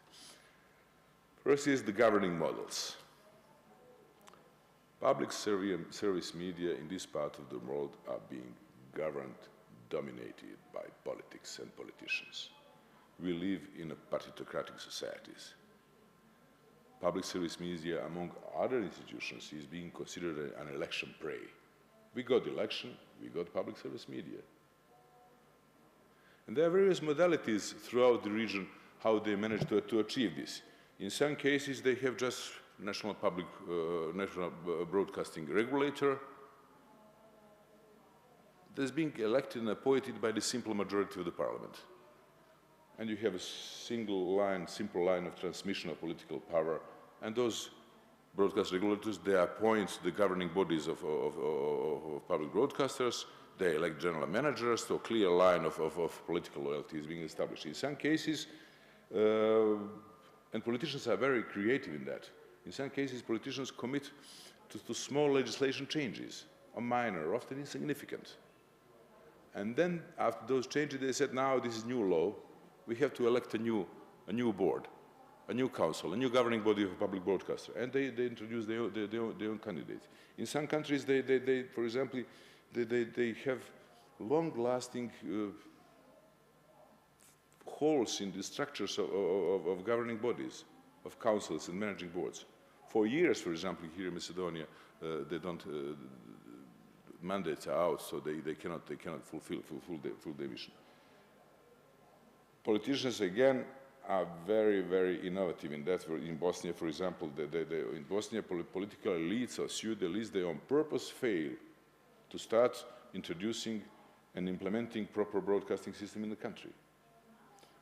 All of that leads to I wouldn't say complete control, because structures, healthy structures within public service broadcasting, they try to achieve certain level of editorial institutional independence, but with lots of difficulties. Another second obstacle to that is the modalities of funding. You have a situation, for example, in Albania, where monthly subscription fee is worth one bottle of beer per month. That's really shameful, you know, shamefully low subscription fee. On the other, rest of it is being funded from the government itself. And nobody can be crazy to expect the government is not going to somehow condition that. Sometimes that conditioning of funding is being embedded in existing legislation. Sometimes they have to sign the contract with the government for public broadcasters. And that contract stipulates for quarterly evaluation of how the contract is being implemented. If the government doesn't evaluate it positively, you cannot get a second tranche. In Kosovo, until recently, director generally go to parliamentary committee for media and report what he does. And they criticize him about this anchor and this journalist and this and that. And hopefully they will release 1/4 of annual budget, which is already granted by the law. Modalities of funding are mixed, unclear, arbitrary, and provide clear way how to influence the editorial and institutional independence. The third limiting factor is relatively low internal capacities of public broadcasters. The management level, at the end of the day, can you expect to find a person who is going to be completely politically loyal and at the same time professionally competent? That doesn't go along, doesn't work together. So we are not getting best of management, media management in those positions. Typical practice is that potential candidate goes to political parties, negotiate with them. And once he negotiates, yes, you will be our boss of public broadcaster. Then instruction is given to board to elect that person. That's just one of the reasons why we cannot expect a proper management, advanced management practice in public broadcast media. Poor planning, lack of business plans, lack of development strategy, lack of clear connection between direct line between the audience and the public broadcaster, and many other things. Sounds depressive. And you want to hear my opinion, it is. But it's not a reason good enough to give up and to do nothing. So for last almost 10 years, I've been doing it in Albania and later on focus on Western Balkan countries. we've done a lot. I'm not going to present results of my previous project here. That would be abuse of this floor. That's not going to do. But I think, based on my experience, I can propose several key areas where international developing organization might get focused in order to help increase the level of public service media viability and create a healthy balance and good media environment. The political work with decision makers has to be continuous, has to be continued. Too many of them claim that they are pro-European, they publicly and in their political programs, they accepted European scale of values and they drafted the way towards European Union. They shouldn't be left on their own to interpret what they promised. So I think international organizations should work with the political decision makers. Also, I think continuous legal assistance and monitoring of ever-going, ongoing, endless media legislation changes should be introduced. Because too often those small media changes are aimed to make implementation even more difficult or to divert completely against the European model of public broadcasters. We should continue to work with managers of public broadcasters to make sure that they have clear and sound organizational development strategies. Because as long as you put it on paper, as long as you have it publicly discussed, as long as you have it presented to your staff, it's an obligation, it's a contract. And that's the way how to judge how successful you are and can you proceed to do their job. That needs to be followed by a clear and sound business plan. No one can seek any kind of money or financial support. Nobody of us will give money to our kids. We could give you 50 euros. What's your answer? What for? For sneakers? You have to have a business plan as a guarantee that you know what you're going to spend it, how much you're going to spend it, what are going to be the concrete outcomes of that expenditure. Too often we are talking about old-fashioned, overpopulated organizational structures of public broadcasters. Assistance is needed, expert assistance is needed to public broadcasters in order to shrink and make an efficient and viable organization. Also, we've heard yesterday the gentleman from London School of Economics. BBC has a continuous struggle with 100 years of tradition. Our public broadcasters, they do not use their own screens, they do not use their own program, they do not make the public commitments, promises, who we are, whom we are working for, what we want to achieve. They tend to fail to create a contact with the audience and bring the audience. Mm-hmm. So that's to some extent has to do with the political will, with the nature of the leadership of public broadcasters, but also has to do with a certain level of skills and expertise, how to arrange and how to organize that. And finally, and I'm ending here, I think that public service media has proven, despite all difficulties, a capacity to deal with crises during the COVID year. Yeah. Decision makers also should be aware that managing crises without a viable and trusted media is next to impossible. I could be a pessimist, but I think this region is already in crisis, which follows the global crisis we are facing, and leading public service media without ability to deal with the crisis in an effective, fair way aimed to support the stability of the society and public interest is dangerous. That's how I would use this floor to appeal to international developers, whether being from this or other side of the ocean, not to forget or not to neglect the public broadcasters. Thanks, Vojislav. To bring Jamie into discussion, I'll just quickly say, to avoid sounding completely pessimistic, there are some improvements, some progress in terms of media viability also in the region. But, for example, reports coming from your colleagues in IPI who have a thorough hands-on approach while addressing press freedom issues, there is this phenomenon, media capture, and we are witnessing governments and other stakeholders having very sophisticated methods, you know, while having or making control over media. Maybe you can share some insights on this matter, because this is what we are witnessing lately, not just here in the region, but actually in Europe as well. Sure, yeah. Before, I just want to say it's been incredibly interesting to hear kind of the day-to-day issues of media viability in a newsroom, also at the systemic level in terms of donors and funding, and then the public service media as well. So I'd maybe like to broaden the kind of discussion a little bit more again from public media, but also look at the kind of systemic threats and to the entire media ecosystem, and exactly media capture is something that we've been looking at really, really closely in the last few years. And I think it's one of the key threats to media viability across Europe and Southeast Europe as well.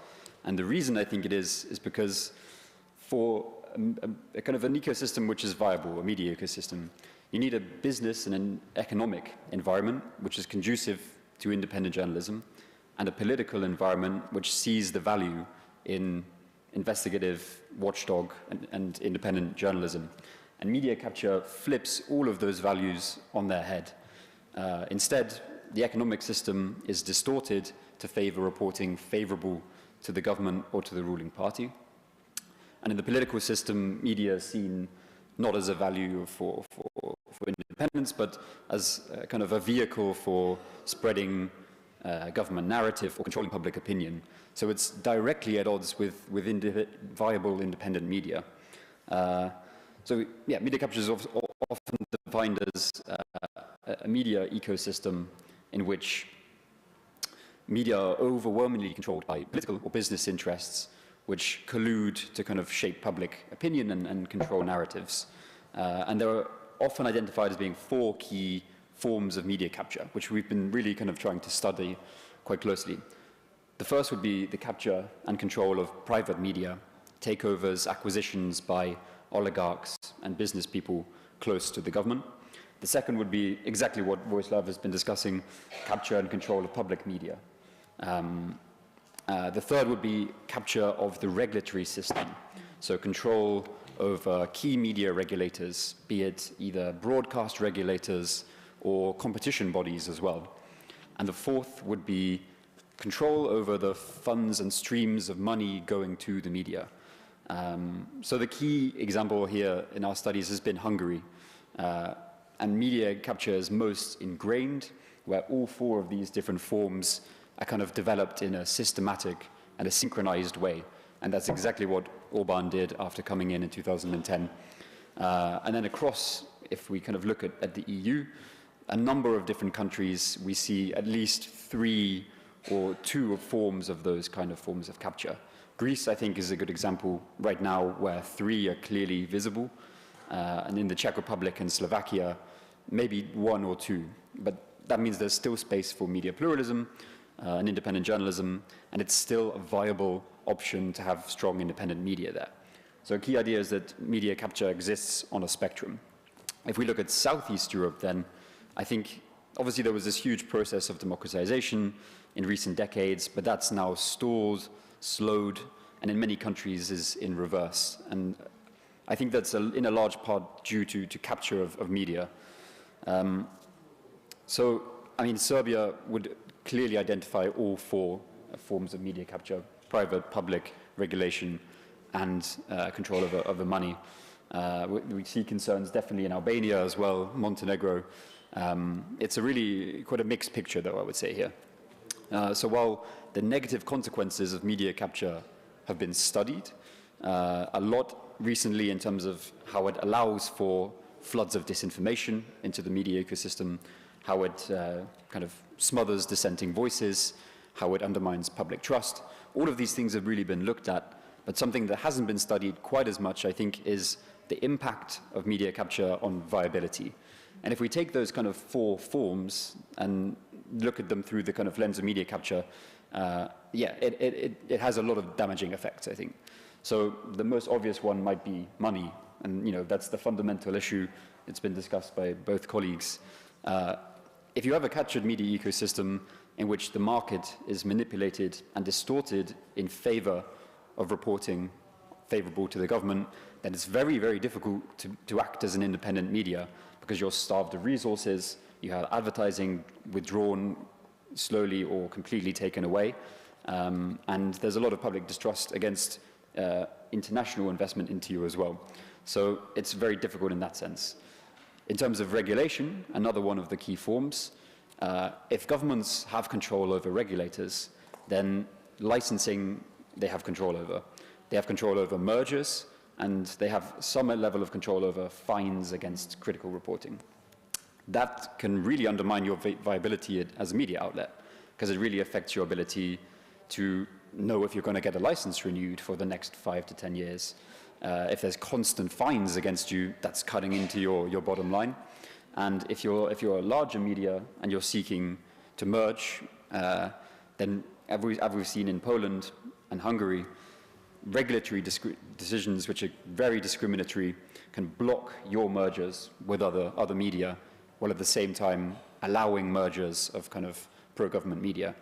And then the other two pillars, Voice obviously has said, public media, independent public service media is simply not viable if you have increasing capture and efforts to control public broadcasters. That's been kind of set out quite clearly already, so I maybe won't go into that one. And equally, private media capture, if you have oligarchs coming in, completely flipping your editorial line, firing journalists, your independence is under serious threat and your viability to produce independent journalism. So all of those four pillars of media capture absolutely kind of cut into and undermine viability.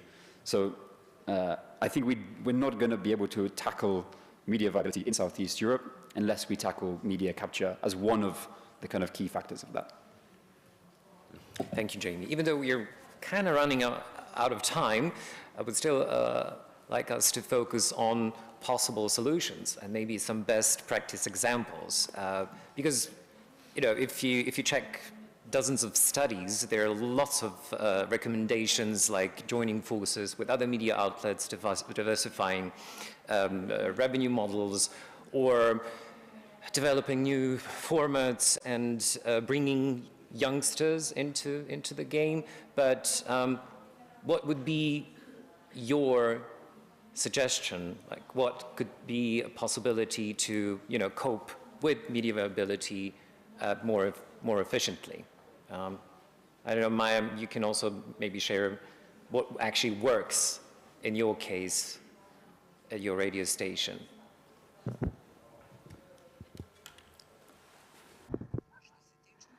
When it comes to the business model, I believe that the future lies in having a networking or a program in Serbian for the north of Kosovo. Only jointly they can reach to finances and do the networking together and jointly. Individually, it's very difficult to do. Jointly, we are to enhance the capacities of the journalists and the project managers. We are going to save when it comes to human resources, but in return gain finances. But not only networking, we need to find the donors who are to feed us with finances. I mentioned the American embassies and some other embassies, but the EU as well, where we have a more complex approach. We haven't utilized their programs because I'm familiar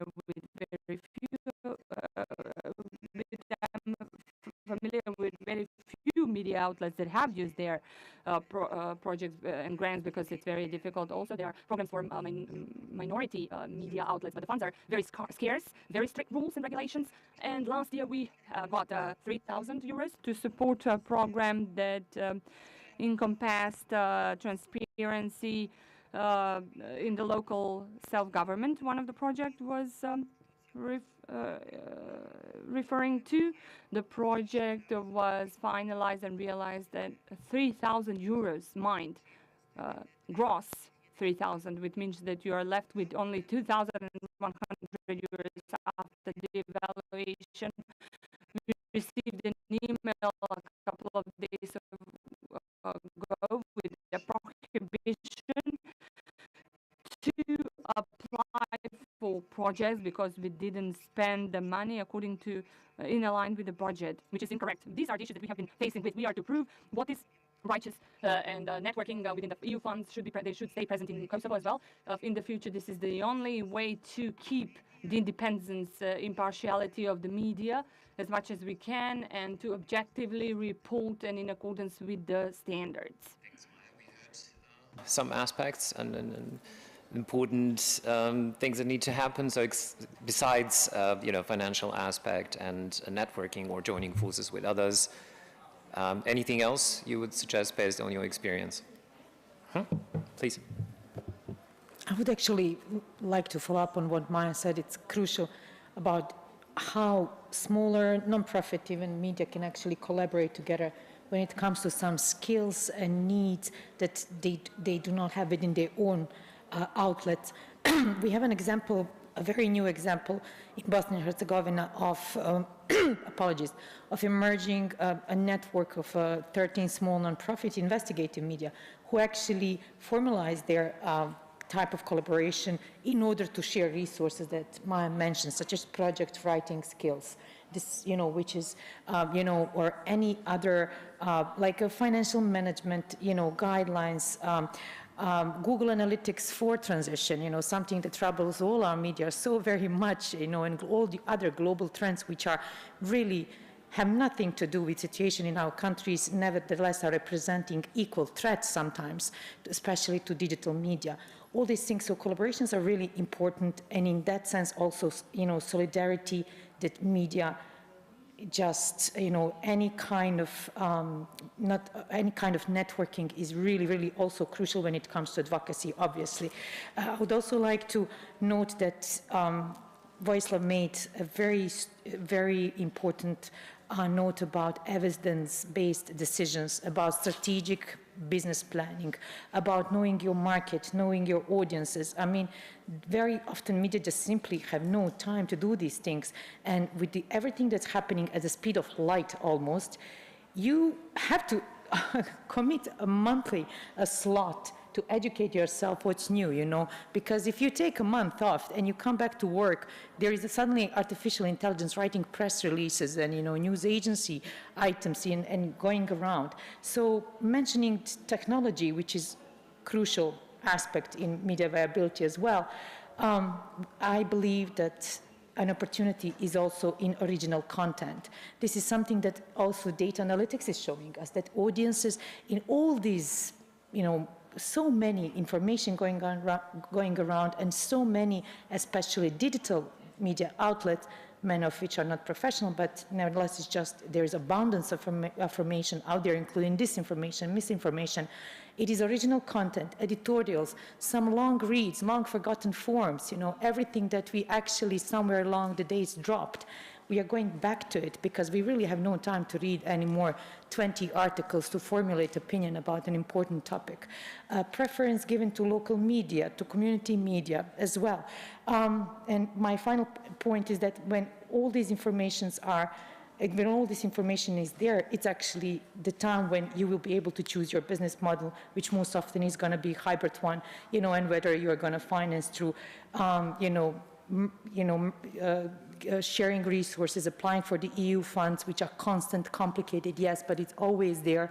Whether you go for memberships and, micropayments and crowdfunding or any other. So in a nutshell, there are actually all these opportunities, and with so many challenges that we have right now, I think we also have a sharper focus of what's important, and we can just stick together, really. I fully subscribe to the description of the process of capturing media that Jamie explained. That's the way how it goes. It's a process that has been already very, very advanced. And we do not have to live in the world of illusions. That will continue. What we can try as a policymakers to do at this stage is to clearly identify way how the media are being captured, try to slow it down, try to preserve what we have and can and have preserved, and diversify that process of capturing. and thus avoiding the situation, for example, which we have in Montenegro. In Montenegro, there is not a single public broadcaster with national coverage rezoned by public or private company in Montenegro. So diversification of unfortunate capturing process is also sometimes important in order to create a social balance. Money carries political will. It will be like that all the time. But then if you have a careful, considered policymakers who can create a balance about the origins of the money, ideology behind the money, you can create a healthy society where many opinions are flourishing. Otherwise, the public opinion of small countries of Western Balkans can be acquired for peanut money. For a couple of $1 million, $10 million buys public opinion of each and every country in the region. That's why I think, combined with the threat from unknown sources, social networks, that's why I think is another reason why public service broadcasting is important. Finally, you know the building, you know the address, you know the people, they're your neighbors. You know their professional background, you know how much you can trust them. Just invest an effort to make sure politicians will have that private media, they're going to promote their own agenda. But that island of a good journalism that is hammering direct relationship with the audience, named public service broadcasting, is absolutely indispensable, I would say. Yeah, I completely agree. And, that's something IPI has been looking at quite a lot is if we agree that media viability is threatened by media capture, then we absolutely need to find ways to slow or defend against media capture, both in Europe and here as well. So I know we don't have much time. There's 3 key things I would pick out. The first would be targeted investment by international development organizations into media. MDIF is a great example here. They've invested into markets in Poland and Slovakia recently to protect key and influential media against capture by oligarchic groups. So in Slovakia, they invested into Petit Press, which owns SME, one of the leading independent media in the country, which was previously owned by a very worrying kind of oligarchic group, Penta. They divested, and MDIF have now stepped in, and they've created this kind of protective investment bubble.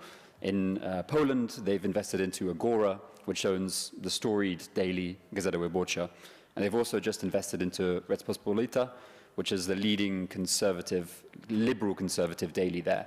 So these kind of investments can stop takeovers and acquisitions by private kind of oligarchs. And then the second thing would be national solutions. So in 2021 and 22, there were changes in governments in the Czech Republic and in Slovenia. Political openings with democratic forces back in power again.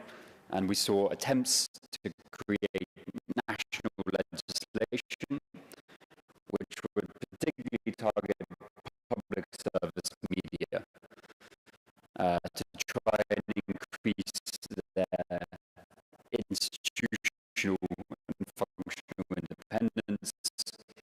And this is done by kind of, changing the system for appointments to the boards which oversee them, limiting the ability of that board to then undermine the work of the broadcaster from within, and about appointments of director generals as well. So there are kind of legislative things you can do if you have democratic governments in place. And the third would be European solutions. I think it was said yesterday that we're in a kind of new paradigm for media freedom in Europe right now. And if there's a key kind of pillar of that, it would be the Media Freedom Act, which Brussels is bringing forward, still in the draft stage. Obviously, it's threatened from many different angles, both by these kind of large oligarch-owned media groups, publishers, and governments, both democratic and illiberal. But I think as a kind of diagnosis of the challenges of media capture and their impacts on viability, it's very strong. And in terms of its proposals, if implemented as they are now, it would really help solidify and kind of protect media from capture by protecting regulation, advertising, and public service media as well. The issue is it's not going to get passed in its current form, most likely. But if it could be, and that's what we're advocating strongly for now, that would be one kind of European initiative to reduce or prevent media capture which in terms of accession process for other countries here would then be the standard set. So if we can kind of target those three pillars, I think there is space to address media capture and create viable ecosystems for independent journalism. We don't want to steal your time from the lunch break, but if you're enjoying this discussion, I would at least like to give you an opportunity to ask a question or two if you want to. If yes, you can raise your hand and we will provide you with the microphone. If not, I will wrap this up with the, quick question. So 1 or 2 sentences, if that's okay with you. If you had one wish, not 3, one, or expectation, no matter if we're talking about, government, meaning authorities, or, colleagues, meaning media professionals or investors, what would you wish for? What would you think could be a game changer? In terms of media viability, of course. I can go, yeah. So I was speaking about the Media Development Investment Fund, which is investing right now in Central Europe. We need more of these kinds of investment models. So if we're talking about Southeast Europe, I would love to see a similar initiative set up here to make key investments into independent media which are threatened by acquisition or takeover or capture in a general sense. Right now I think it's too much focused in Central Europe, and we need to kind of diversify that as well. Okay. Maya, maybe? What would make your life easier, professionally and personally? Pa možda fond za medije. Maybe media fund would be one of my wishes and expectations. And what I would like to see is that we obtain better democracy. I'm not going to focus only on financing now, but we will easily get to the money if we manage to reduce the pressure that we suffer, even the pressure upon the local media outlets. Stronger rule of law, the judiciary, but on a practical level, just more collaborations among media. Better they are focused and linked regardless of, personal disagreements, and everything that goes along, political backgrounds, ideologies and everything. It just, many more things will get sorted out. I think that media do not have any kind of serious and honest allies in our societies. Neither political parties, nor developers, nor investors, often international investors as well, or international developers. The only natural alliance between credible media is the audience. And I think intensive work with the audience, explaining, advocating,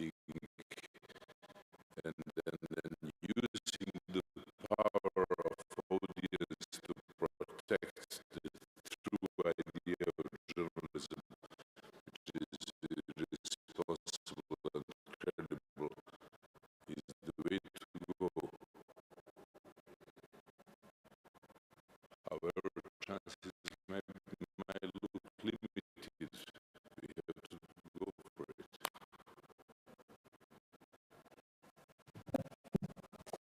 Thank you. Voice of Buena, Jamie and Maya.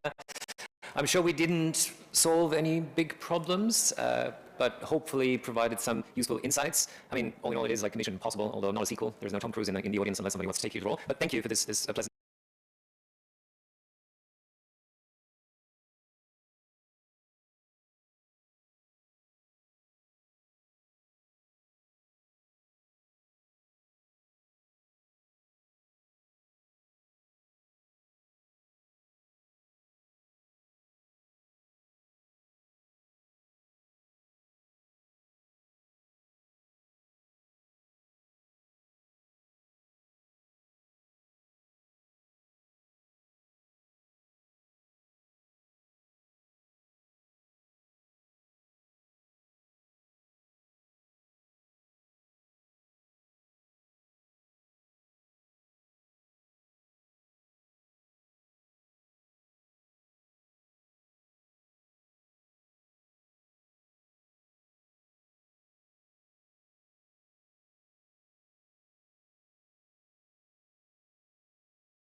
Ajde во англиски да зборувам, еве во англиски зборувам. Дали се слушам? Англиски се слуша.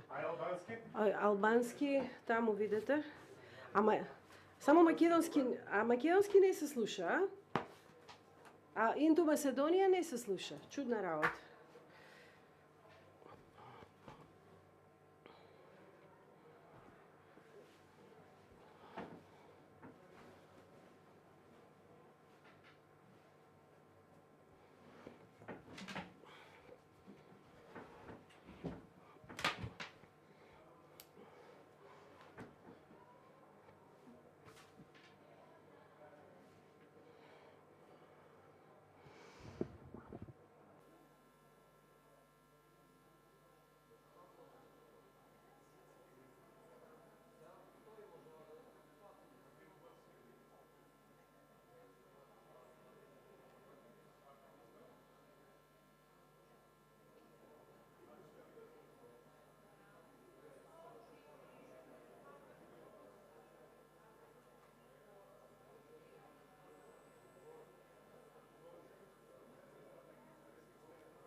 All right, welcome. Is this on? Is this? All right, welcome everyone. Sorry we're running a little bit late. I'll try to be end a little bit early here. So, as I'm sure you've known and have experienced, algorithms are everywhere in life today, right? They're unavoidable. If you apply for a job, an algorithm will read your application. If you apply for a mortgage, there's an algorithm involved. Social media, search engines, basically, I mean, online, but even offline, so many of our experiences are shaped and filtered through algorithms today. So what I want to explore in this talk is how algorithms are impacting our experience with the news and the news information ecosystem. So let's suppose you're someone like me who's about to go on a trip and travel to an exotic location, in this case Macedonia, North Macedonia, which I've never been to. So the first thing I do is I start to Google because I want to learn about it. So what happens when I do? I start typing in, I was curious why it's North Macedonia rather than Macedonia, so I start typing in the search phrase at the top. And immediately an algorithm starts populating these other search requests. And even if my original interest might be the relation to Greece or the EU or the name North Macedonia, notice that other things start popping up and catch my attention. So there's something very subtle here, which is what exactly are these other searches that are showing up? Are they information, and what kind of information? Many people think of these as search suggestions. They call these the Google suggested searches. But if you actually look on Google's webpage and their documentation, the way they officially talk about it, these are called predictions. And that may seem like kind of a subtle, pedantic distinction, but it's really important. A suggestion means they're trying to encourage us to search for these phrases, and there could be a lot of political or social context and impact to that, whereas a prediction is really just a statistical act. And these really are just predictions, they're just statistics. So what's happening here is a data-driven algorithm, you could call it AI if you want, but I don't know if it helps to do so. Some algorithm is looking at my search history, my location, my demographics, as well as that of everyone else on Google, and it's really just predicting if someone starts to type the phrase, for instance, why is Macedonia, what are the most likely subsequent words that someone with my demographics and location might also search based on other people who have similar data profiles and have made other searches. So it's really just a statistical prediction. But it has this sociological impact because once I start to see these, it's so difficult to not interpret them as information, right? I start reading these and I think these are statements, these are facts. I feel like Google is already providing me information, and that's one of people's first experiences with information. When you try to look something up at Google, an algorithm is telling you these things. But remember, it's not really asserting facts, it's just a statistical prediction of what others have searched for. So we often conflate this idea of a suggestion and a prediction, and that can be kind of misleading. So this is not information in the sense of what's true about the world. This is information of what have people searched about the world. These statements that show up, sometimes there's just blatant misinformation, statements that are not true. And often when you click them, you might find a story explaining why it's not true, but many people don't go that far. There's been lots of cases where it says that a search there will claim that someone has died when they haven't. That's just because a lot of other people searched to see whether that person had died. So misinformation already populates these predictions. But even if it's not outright untrue, these suggestions or predictions can kind of nudge us in directions that we might not otherwise have gone. So again, my original goal was just to learn more about Macedonia and maybe the name, and I start to search, and my attention is attracted to the second one here. I did not go to Google looking to find out about the economy of Macedonia, and yet when I started to search, Google sort of nudged me in this direction.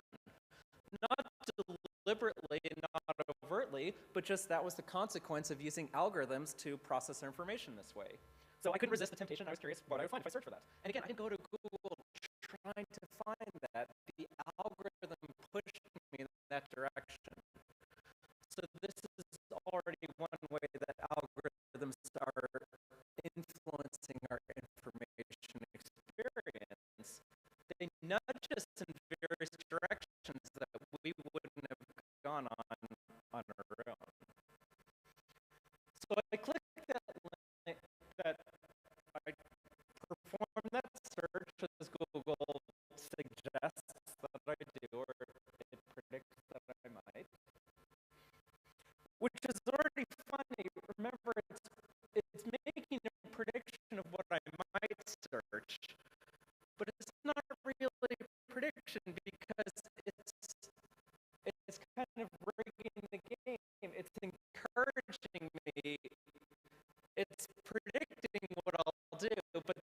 it's also impacting what I'll do. So it's almost like a post-diction, not just a prediction. So okay, I go ahead and I take the bait and I do the search, and I get various links. So what's going on? There's an algorithm. There could be thousands or millions for any search phrase of web pages that match that search phrase. So how does Google, without a human oversight, just using an algorithm, decide out of these thousands or millions of possible links that match my search phrase, which links to show me, especially which will be the top 10, because those are the ones that show up on that first page that very few people ever scroll beyond. Well, early on in the original days of Google, it started as a startup from the Stanford graduate students who dropped out of grad school, and they had a very mathy approach. Basically, their algorithm was sort of counting all the links that pointed to a web page, and the more links to a web page, the more important it was, the higher in the rankings it would be. But it was really a purely mathematical game that they're playing that would sort links. And they wrote that mathematical game for many years, but eventually caught up to them. Most prominently, at least in the US, was in 2016, Donald Trump won what's called the electoral vote, which means enough states voted for him that he won the office, the US presidential election. But he actually lost the popular vote, which means a greater number of people who voted against him rather than for him. And yet, the day after the election, when you Googled for election results, the top link, the #1 link, was to some obscure blog post claiming that he won the popular vote. So the #1 link on election information the day after the election was literally misinformation. So that was very embarrassing for Google, and it created a big uproar. So basically they went into a code red mode where they really wanted to try to fix things and adjust the algorithm, and they decided we have to really elevate what they call quality journalism. No longer can we just play this mathy game of counting links. We have to make sure that quality sources, true news, not fake news or misinformation, is near the top. And that took deliberate effort, and it's very hard for a computer to tell what's quality information or not, so they had to use various signals like teams of human evaluators to rate what's a reliable information source and what's not. But if you think about it, that's a very subjective task, right? It's hard to rate which news is more reliable than others. So they use humans to do this subjective task, and then they use algorithms to sort of extrapolate it. It's a very tricky thing. There's a lot of choice that goes into this and a lot of political nuance. So in a region where there's, basically anywhere in the world, but especially certain regions where there's very disputed perspectives about facts of what's going on, imagine the significance if Google decides to put one news source versus another. This can shape the way millions of people are seeing the world and understanding what's happening. So it's a huge responsibility, and there's so little insight and scrutiny into what's happening. So just remember, originally it was just math, and now it's sort of a combination of math with this kind of oversight of trying to elevate certain information, which is subjective and difficult to do. Okay, there's been a recent shift in how we access information. So remember, I'm starting to prepare for my trip to North Macedonia. I want to Google to find out about the country, and I'm led down these obscure paths that I didn't intend. I start clicking links, so I go on this weird information collecting journey, which is not what I anticipated and planned. It's just the way the algorithms kind of, almost like a river, they sort of flow me down this path of information. But there's a movement now for people to stop using Google and search algorithms and to actually get their information through chatbots, right? We've all heard about ChatGPT. Some companies are absorbing chatbots into their search. Other people say, I don't even use search at all to explore the web. I just ask my chatbot questions and look at the answers. So unsurprisingly, this is not a foolproof. In fact, I would say it's not a recommended way to access information, because chatbots, as I'll explain in a minute, are just statistical things. They're actually not that different than these suggestions here. They really are just looking at statistics to create choices of words. That's very different than understanding information and making sure it's valid. So there's been a couple of prominent examples where chatbots have gone very wrong. So if you do try to rely on them for information, or if you are a journalist, I think it's important to recognize that many other people are going to be making this mistake, relying on their information. So one interesting prominent example was there's a mayor in Australia where, I forget who discovered this, but it turned out that ChatGPT was claiming he was involved in this bribery scandal. It turned out the reality was he was involved, but as the good guy, he was the whistleblower. So he uncovered some corruption, was the hero, and yet somehow this algorithm and its statistical processing, it just kind of did a word jumble and saw like, oh, this mayor bribery scandal, and it spewed back this horrible slander and misinformation claiming that he was the one committing this crime. Imagine if you are a politician and there's this chatbot, especially I think it would be frustrating, run by a company in San Francisco, so halfway around the world, that you have no impact and control over, that's making up these horrible lies about you. Another example was a professor, actually quite prominent law professor. For some reason, ChatGPT created this, made up this whole, fabricated this scandal, sexual harassment scandal about the professor and accused him. So in both these cases, the person who was this victim of this defamation is trying to sue, but we'll see how far that gets. So I just want to mention, this is another way that people are accessing information, right? One thing is we Google, and just notice the suggested searches may take different paths than we planned. The search rankings are impacting what information we see and what information we don't see. These are all algorithms which have choices. These chatbots are also algorithms.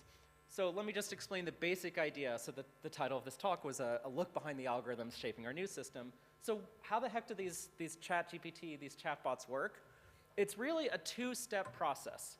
The first step is the algorithm, the chatbot, scans a huge vast body of text. So this is something like much of the web that's been collected over the last 12 years, as well as a whole bunch of books that have been scanned, probably illegally because they don't have copyrights to them.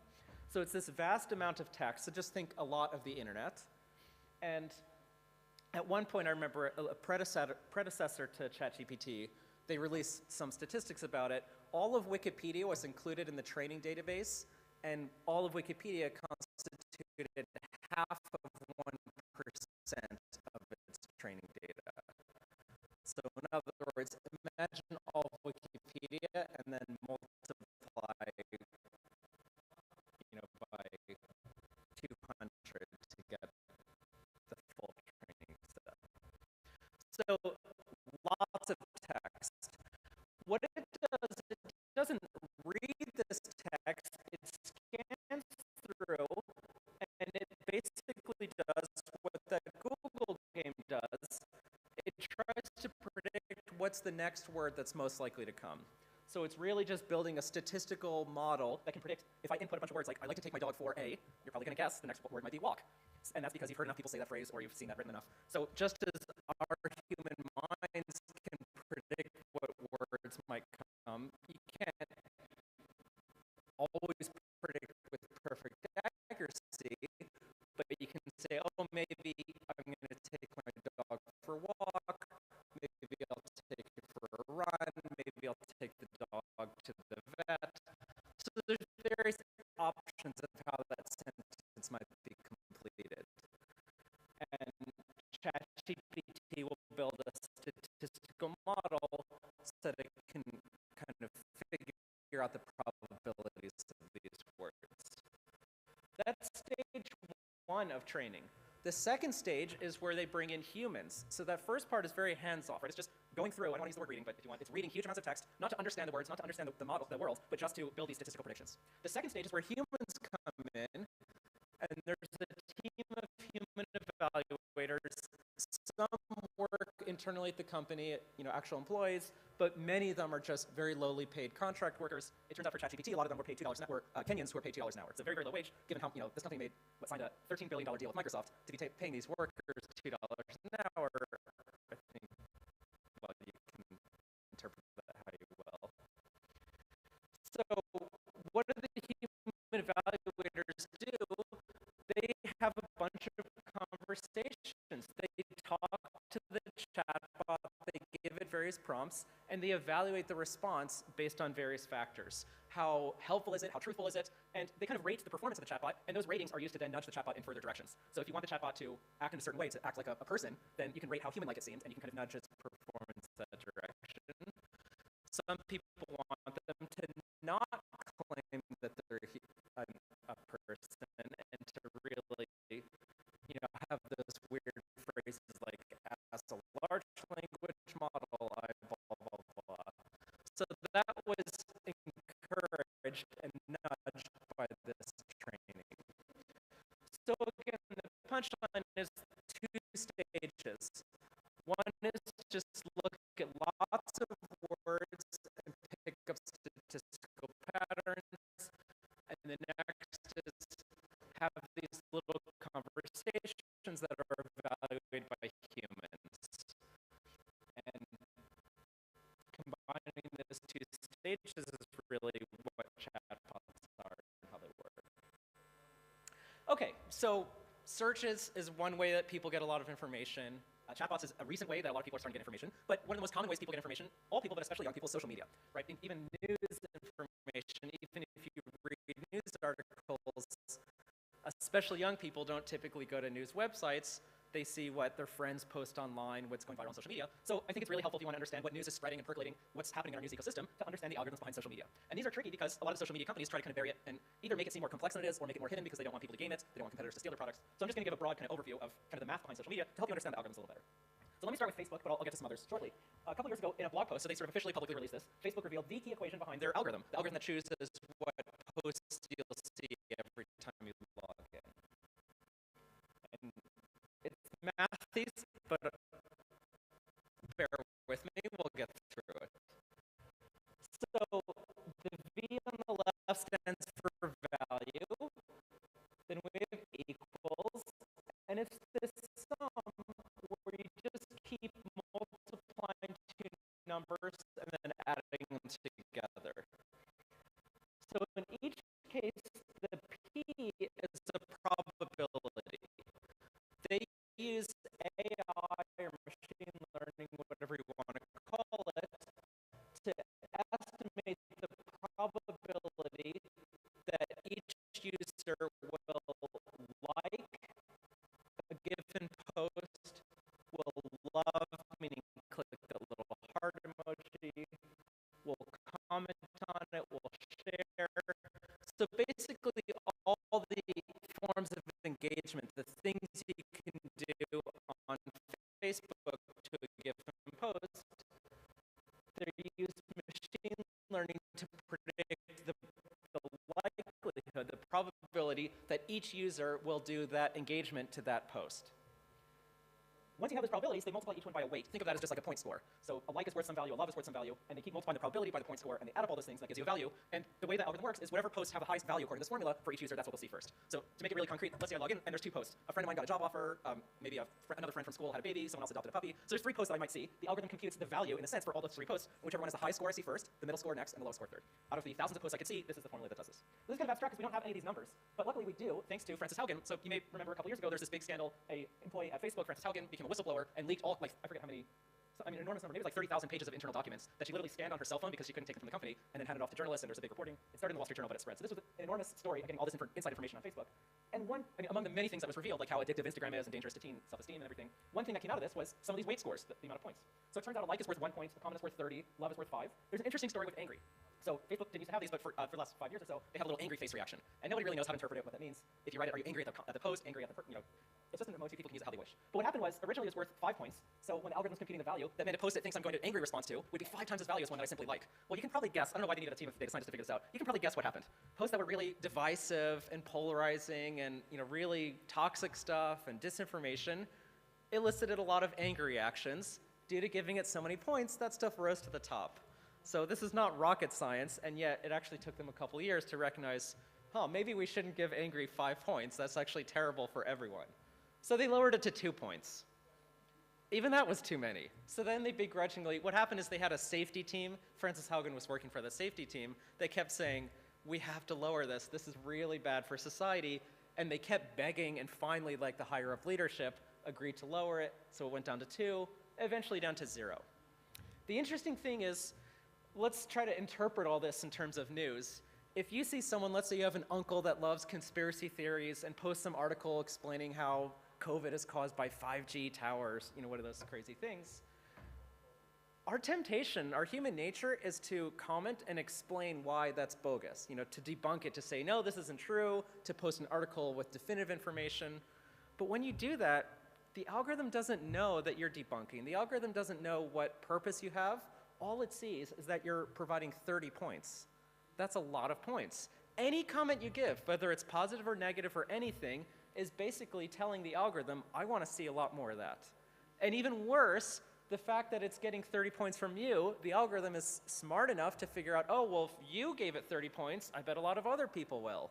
So when you try to explain why that piece of conspiracy theory is crazy and doesn't make sense, you're actually increasing its amplification to yourself and to others. You're going to see more posts like it. With the angry face being 0, that's finally a way that you could tell your uncle that you're displeased with that post without also telling the algorithm you want to see more of it. But it's frustrating that we didn't know that we had that option until these numbers were leaked. It's not something they told us, like, by the way, if you're really unhappy with a post, don't comment on it, do an angry face. That never was said. This is only something that we can figure out due to these leaked documents. So I find that frustrating but interesting. So going back to our main goal of understanding algorithms shaping news, many, many, many people, especially young people, experience news through social media. So when you start to think about what's rising to the top, what people are seeing, what they're experiencing, just remember it's shaped by these scores, which really are just looking at your types of engagements. They're not looking at how truthful a story is, how happy it makes you feel, how much peace in the world it's going to encourage. It's just looking at these very silly little engagement scores and nothing else. But being aware of this doesn't help you stop it, but I think it helps us come to terms with and sort of recognize the vast limitations of this way of sorting our social interactions and our information based in such a silly numbers game. Facebook's not alone. I wanted to start with that because we have the leaks that gives us a lot of information, but around the same time in 2021, the New York Times leaked the key equation behind TikTok. So TikTok, of course, is extremely popular among young people. It started very socially with dance videos, but now a lot of people do get their news from it. So it's important to understand how it works and what it's doing. Well, here's the main formula.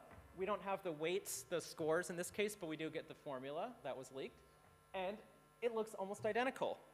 It's the same idea. Every video when you go on TikTok has some value, which is the probability that you'd like it, the probability you comment, the probability that you'll play the video. And all of those engagements have a score, and all these scores are added up, and whatever video has the highest score for you. So these are predictions for what you will do for that video. That's the first video you see. The higher the score, the higher in your queue of videos that will be. The one difference is there's an E at the end instead of a P. That's because they want to work in the play time, which is how long you'll watch the video, and that's not a yes or no thing. You can't just talk about the probability. So that stands for the expected play time. So do they expect you to watch this for 5 seconds or 10 seconds or a minute? Whatever it is, they have some number that's how long they expect you will watch it. That gets multiplied by score and added in with everything else. Let me just give you an example of where this comes up. All the time, I don't use TikTok too much, but all the time there's these weird viral videos that just don't make sense, that have tons of views, that are going viral, that are something like a joke that doesn't have a punchline, like you watch it and you don't get what's funny about it, or something like they'll have text that says, you won't believe that guy in the crowd's reaction, watch till the end. And you watch to the end, you don't see anything. So then you watch it again, and you still don't see it. And then you watch it a third time. Well, guess what? It's just a game, because if you watch a 10-second video 3 times in a row trying to figure it out, that's 30 seconds of expected play time. They're just trying to, the people who create these videos are trying to increase the expected play time, the expected probability of commenting, etc. So as people start writing comments like, I don't get this joke, maybe it's this, every comment is going to boost the amplification of the video. Every expected play time. So getting you to watch the video 3 times instead of 1 is going to boost its virality. So it's this weird game that influencers play of trying to get these scores up. Just being aware of that, I think is, it doesn't address these fundamental problems and shortcomings, but again, I think it's helpful to just understand the game that we are playing and that they are playing. I just find it frustrating that we're all sort of involved in this social media game where no one even told us the rules. So I think just recognizing what the rules are helps us work with it and recognize it. All right, what about Twitter? So that's another one.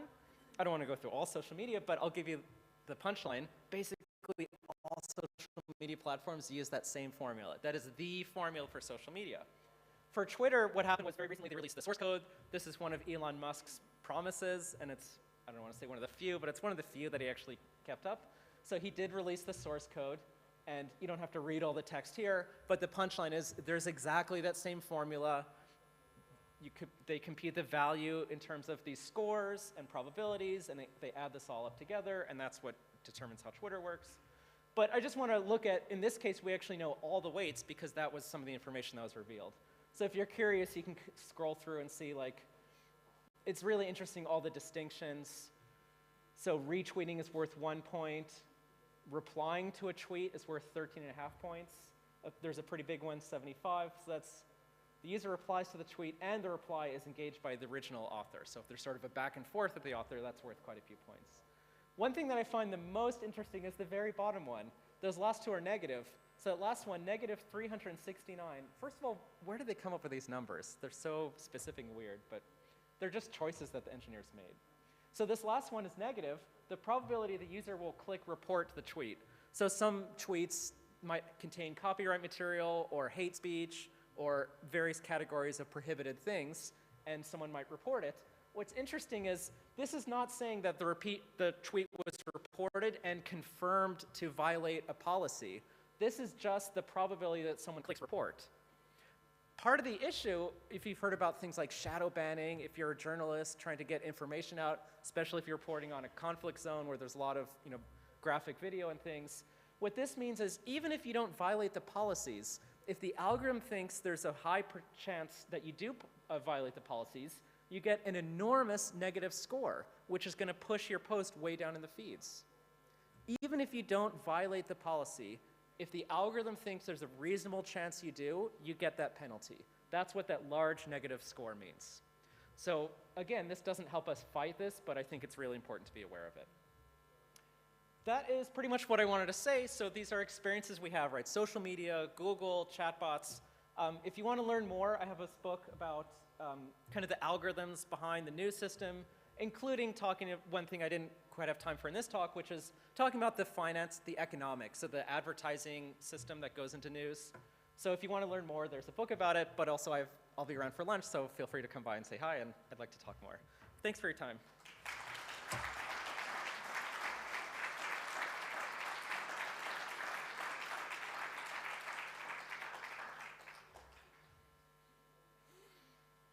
Questions, or should I? Yeah, go ahead. Well, we're getting a mic, sorry.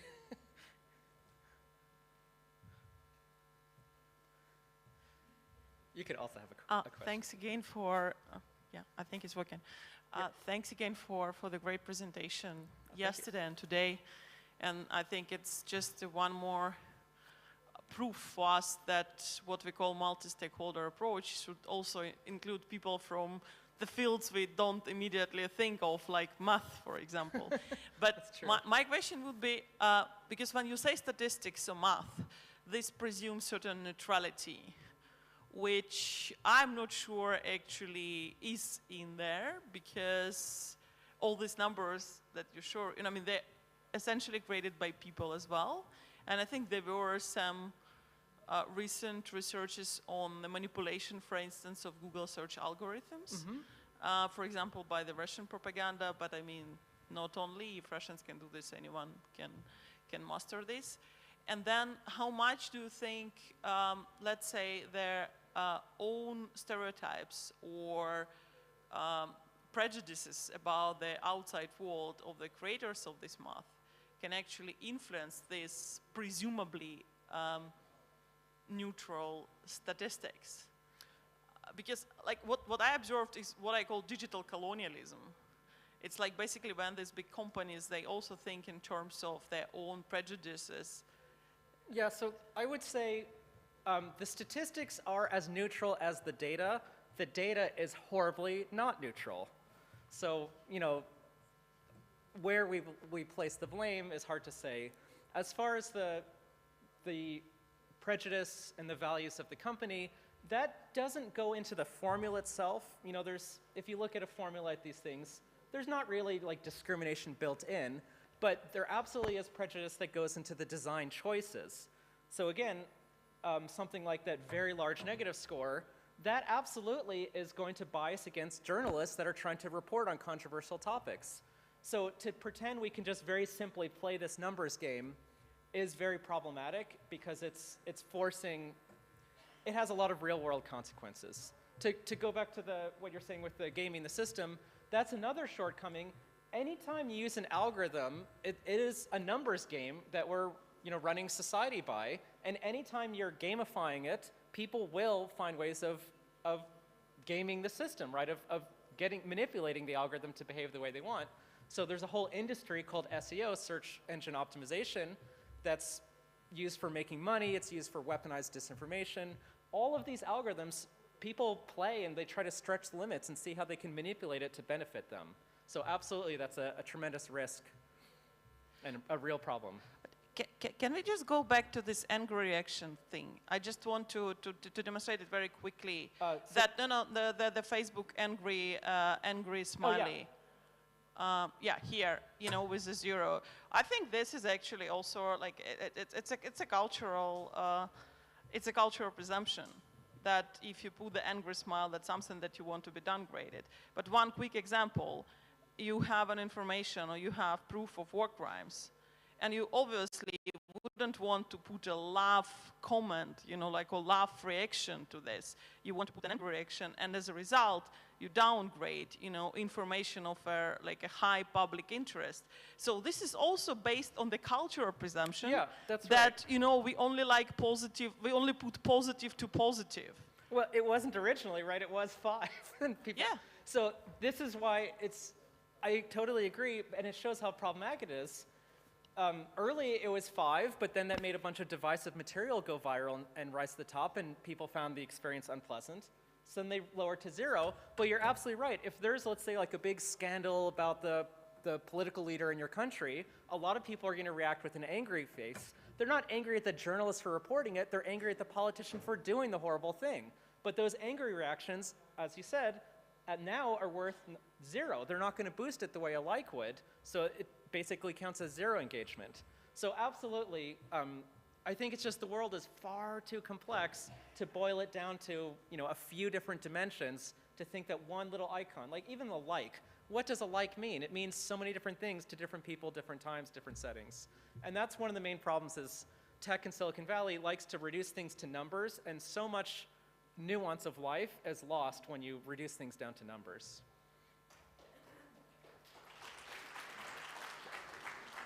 All right, thank you very much.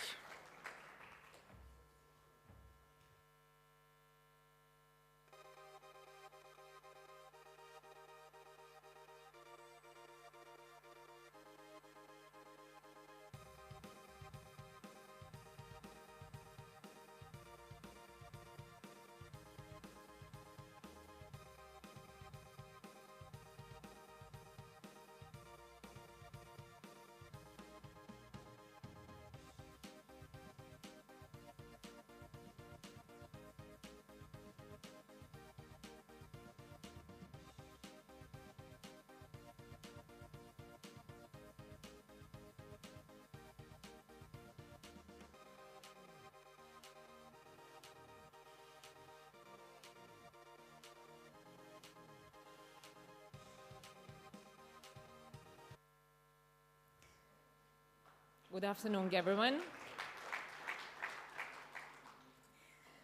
We reached the final day of our conference. I hope you have enjoyed all the sessions, discussions, film screenings, and networking during the conference. On my personal behalf, and I'm sure on behalf of all of us, I would like to take this opportunity and thank the OSCE representative on freedom of the media, Mrs. Ribeiro, and her dedicated team for gathering us all here in Skopje at the 9th Southeast Europe Media Conference. So let's give them a big round of applause.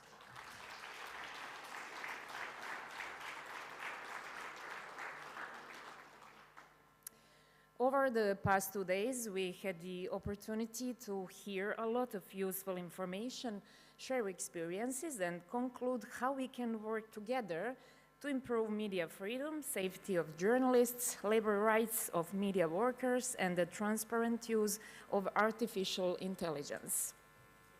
I had the chance to visit all the sessions, listen to some great speakers, and now I will share a few of my observations with you. I will try to be brief because I'm aware that you have already heard a lot of information on different topics and that you are probably tired, so let's wrap up this conference.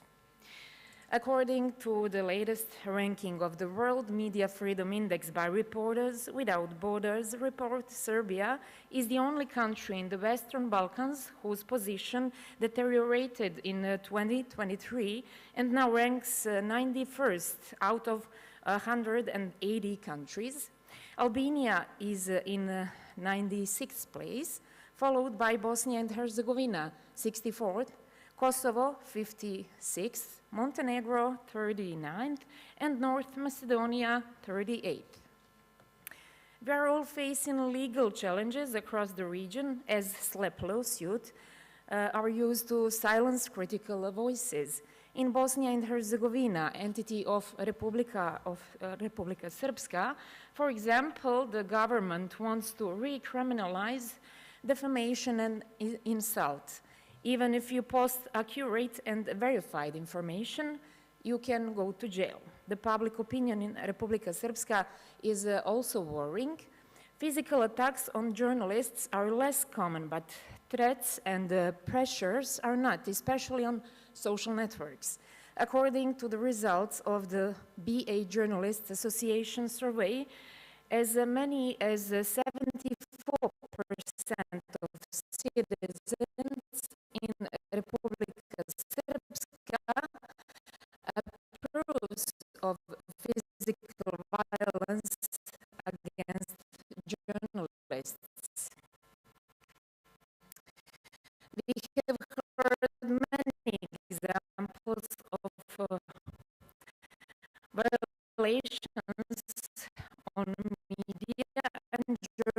press freedom. For example, a journalist from Serbia was sentenced to 10 years in prison because he did not want to give a statement as suggested by the police.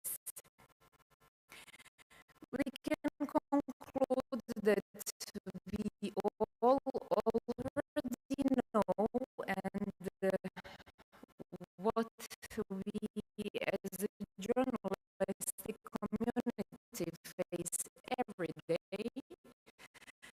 Freedom of the media is strengthened.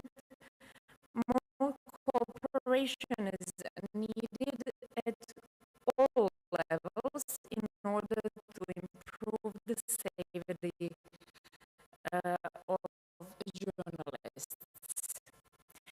We heard a positive example of the fifth for the safety of journalists yesterday at one of the sessions. Recently in North Macedonia, an attack on a journalist is considered an attack on an official.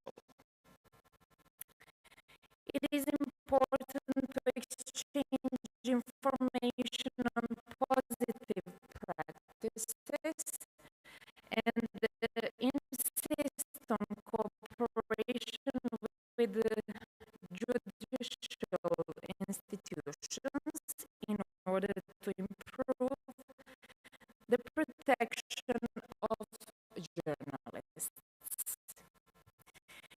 In addition to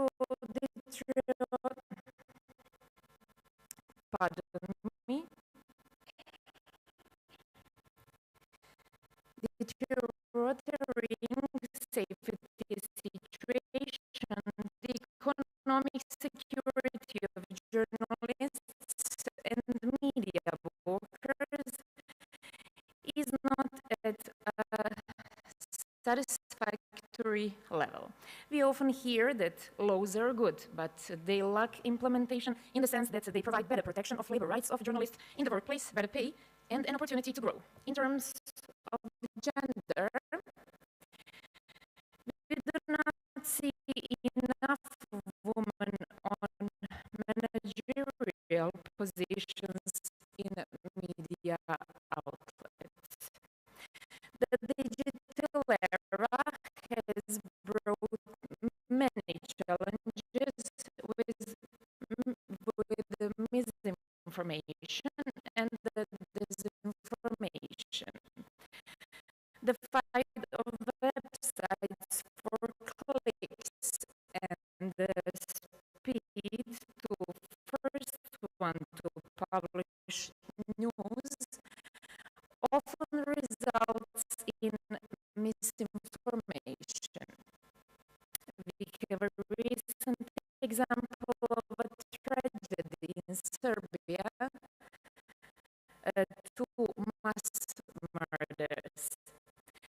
I will refer here to the advice of the Press Council of Serbia.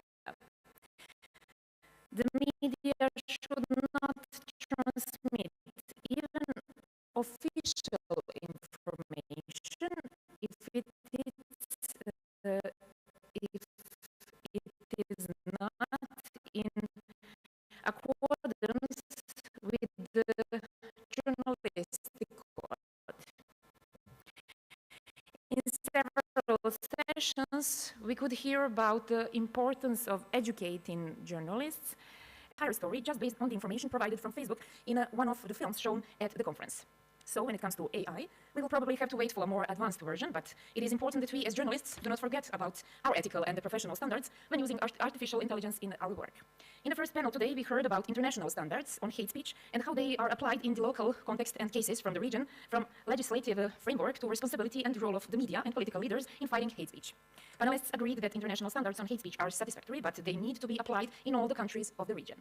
We also had the opportunity to watch 2 short documentary films of the Balkan Investigative Reporting Network in Bosnia and Herzegovina, made in cooperation with the OSCE mission to Bosnia and Herzegovina. They brought us the stories of journalists from Bosnia and Herzegovina who experienced physical and verbal attacks online and offline and defamation charges. One of the films deals with the questions of why attacks on journalists and media were becoming more frequent and how to protect this profession in the best way. These are just some of the questions we tried to find an answer to during the conference. To conclude, networking, joint action at the regional level and inciting on the involvement of institutions are steps that will help us improve the safety of the journalists, media freedom and the preservation of democracy. Thank you all for listening and for your patience. Thank you OSCE for gathering us in Skopje. I think we had a very fruitful and a successful exchange of opinions, experiences and discussions. And now I would like to invite Mrs. Teresa Ribeiro, OSCE representative on freedom of the Macedonia. Please come join me at the stage and say a few concluding remarks, please.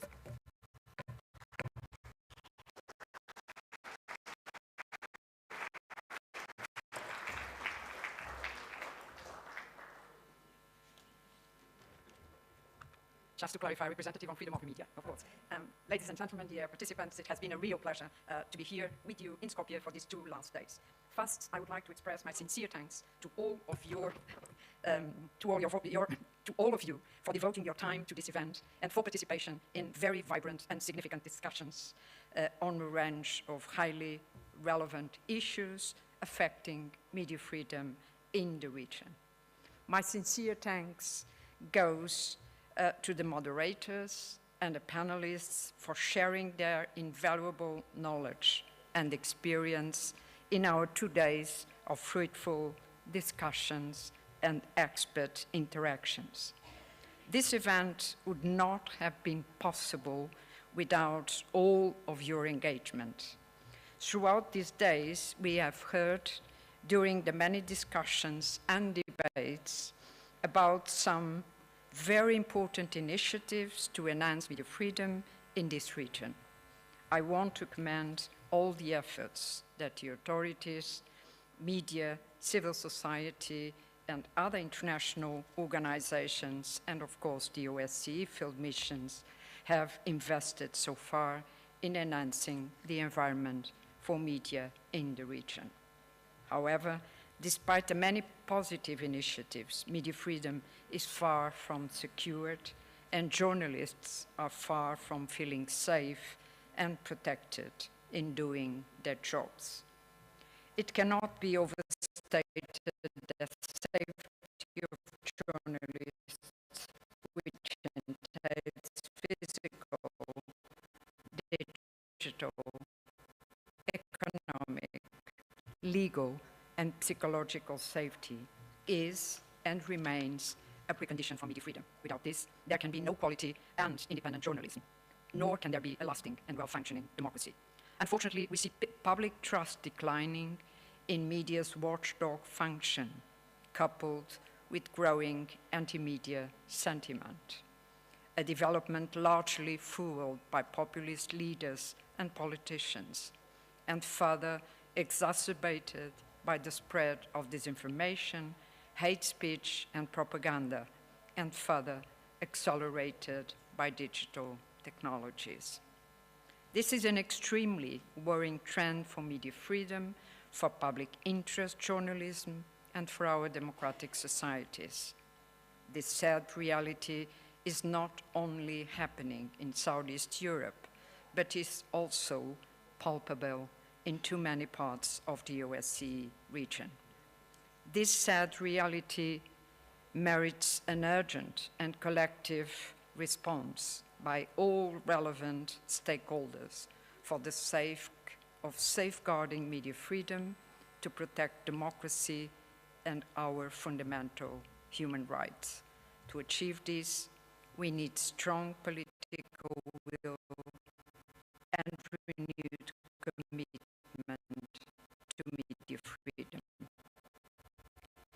By creating the mandate that I proudly serve, OSCE participating states entrusted the representative on freedom of the media to advocate and promote in their region full compliance with OSCE principles and commitments regarding media freedom. They also agree voluntarily to provide the institution with a rapid response mechanism regarding serious non-compliance with these principles and commitments. They understood that acknowledging that free flow of information is a crucial element of building resilient societies and promoting mutual understanding between countries. That is a unique mandate, and it is therefore the responsibility of the participating states to ensure its continued functioning. This means nothing less and nothing more that this is their responsibility to work towards turning the tide on the backsliding of democracy, on the regression of media freedom, and on the crumbling of our joint principles and commitments. The future of media freedom and of comprehensive security in the OSCE region depends on the sense of shared responsibility